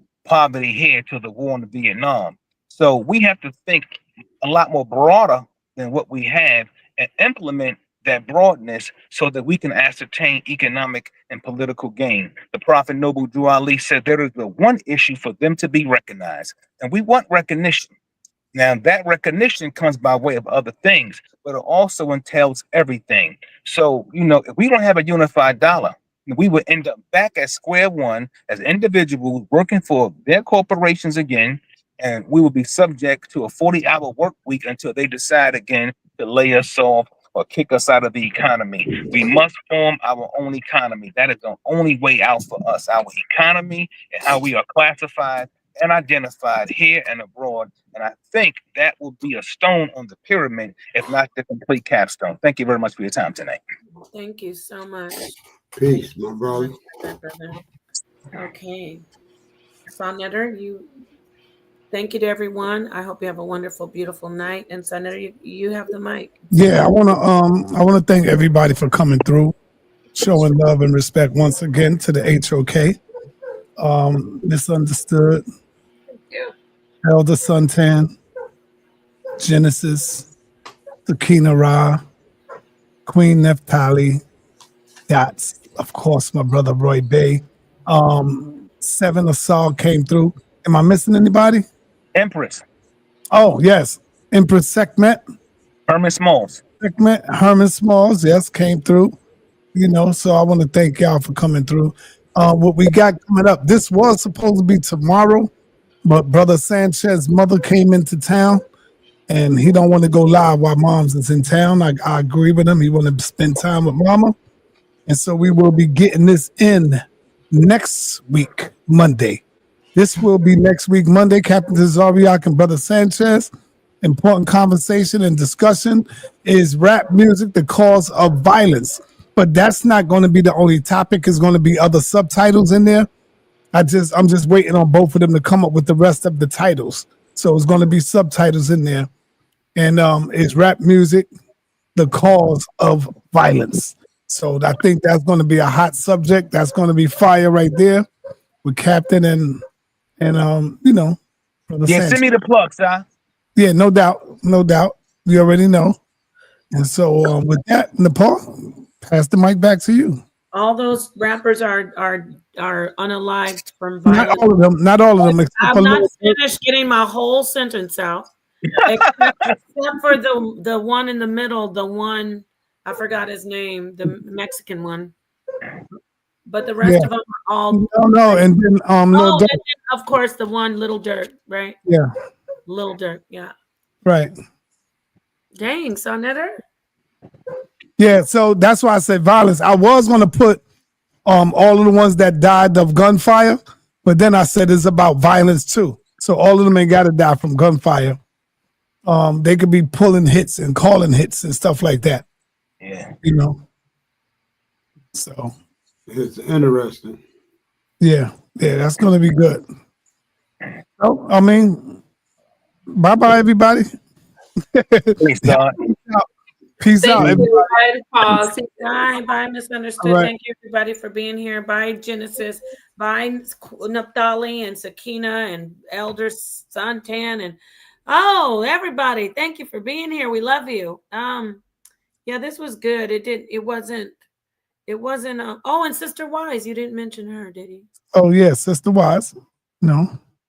It wasn't like I thought it would be. It wasn't as fiery. Hey, wait, Sister Nepal, I just want to talk to sa.neter right quick. Listen, brother sa.neter, the importance of these type of conversations is that, so I realized a few years ago, and I was shocked to realize that there was a growing community, equally as big as the conscious community. And in some aspects, it even got bigger than the conscious community. And it's because this subject matter is deeply concerning in our community in every aspect, every level, and it's a broad conversation. And we need to tackle these things a lot more. A lot of people in the Moorish Science Temple of America, they're afraid to have this conversation because of religious beliefs, and you're supposed to be a Muslim brother or a Muslim sister. So they keep quiet on these issues, which I think is a detriment to all the organizations collectively, because if our people outside these movements are having these issues and we're not, tending to the issue in the manner that we should, then I don't see how we can uplift fallen humanity when humanity amongst us is constantly falling apart due to these issues. The Nation of Islam, a lot of them brothers over there, don't fool yourselves. They have a position as well, even though they continue to scream, respect and protect the Black woman. The gender war is real with us. The Hebrew Israelites, they'll deal with it, but we have become so sensitive to where we don't want to address these issues.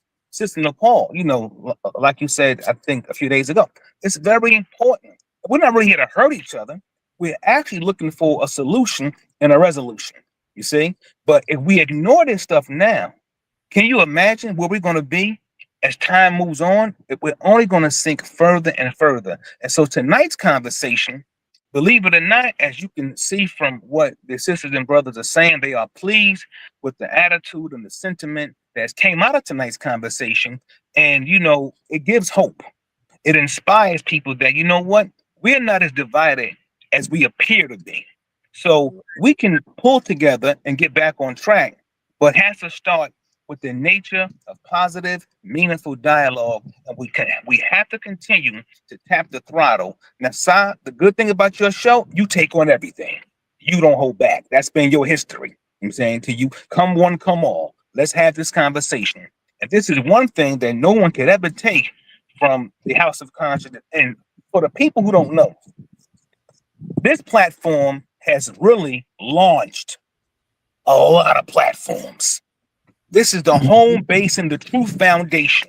Everybody had to come through the House of Consciousness if they wanted some recognition. Everybody had to come through the House of Consciousness, not to sit on the black couch in this house. I've been on the black couch. I had some fish and grits at one time. It was all good. You know what I'm saying to you? But everyone came through this platform, and now that they started their own little platforms, they want to act as if though this is not the mother and father, the foundation that allowed for them to come forth before the world, when this is the home sweet home for everybody, whether you're still here or not. But one thing I must say, the platform has grown. I look up, and so I remember this platform when it was a lot more smaller. I look up, and the platform is growing, continues to grow. sa.neter is still standing here like the test of time. He's looking like a pyramid right now because only the pyramids kind of last as long. You know what I'm saying to you? But the conversation, brother sa.neter, we must have more of these conversations. And in order to get something out of it, it has to be structured to whereas we don't overtalk each other. It's, there's respect maintained. And, folks can state what they think, what they feel, what they believe. And we got to come out of it with a solution, but then implement the solution as well so we can get this monkey or this demon up off our back, because they ain't never going to stop with us. So, let's make preparations for a better tomorrow. Peace. Thank you, Brother Roy Bray. Appreciate that. Appreciate them kind words, brother. All good. And everything you said was true. Thank you, brother. Thank you so much for that. All right. And we out of here. With that, we out, Nepal.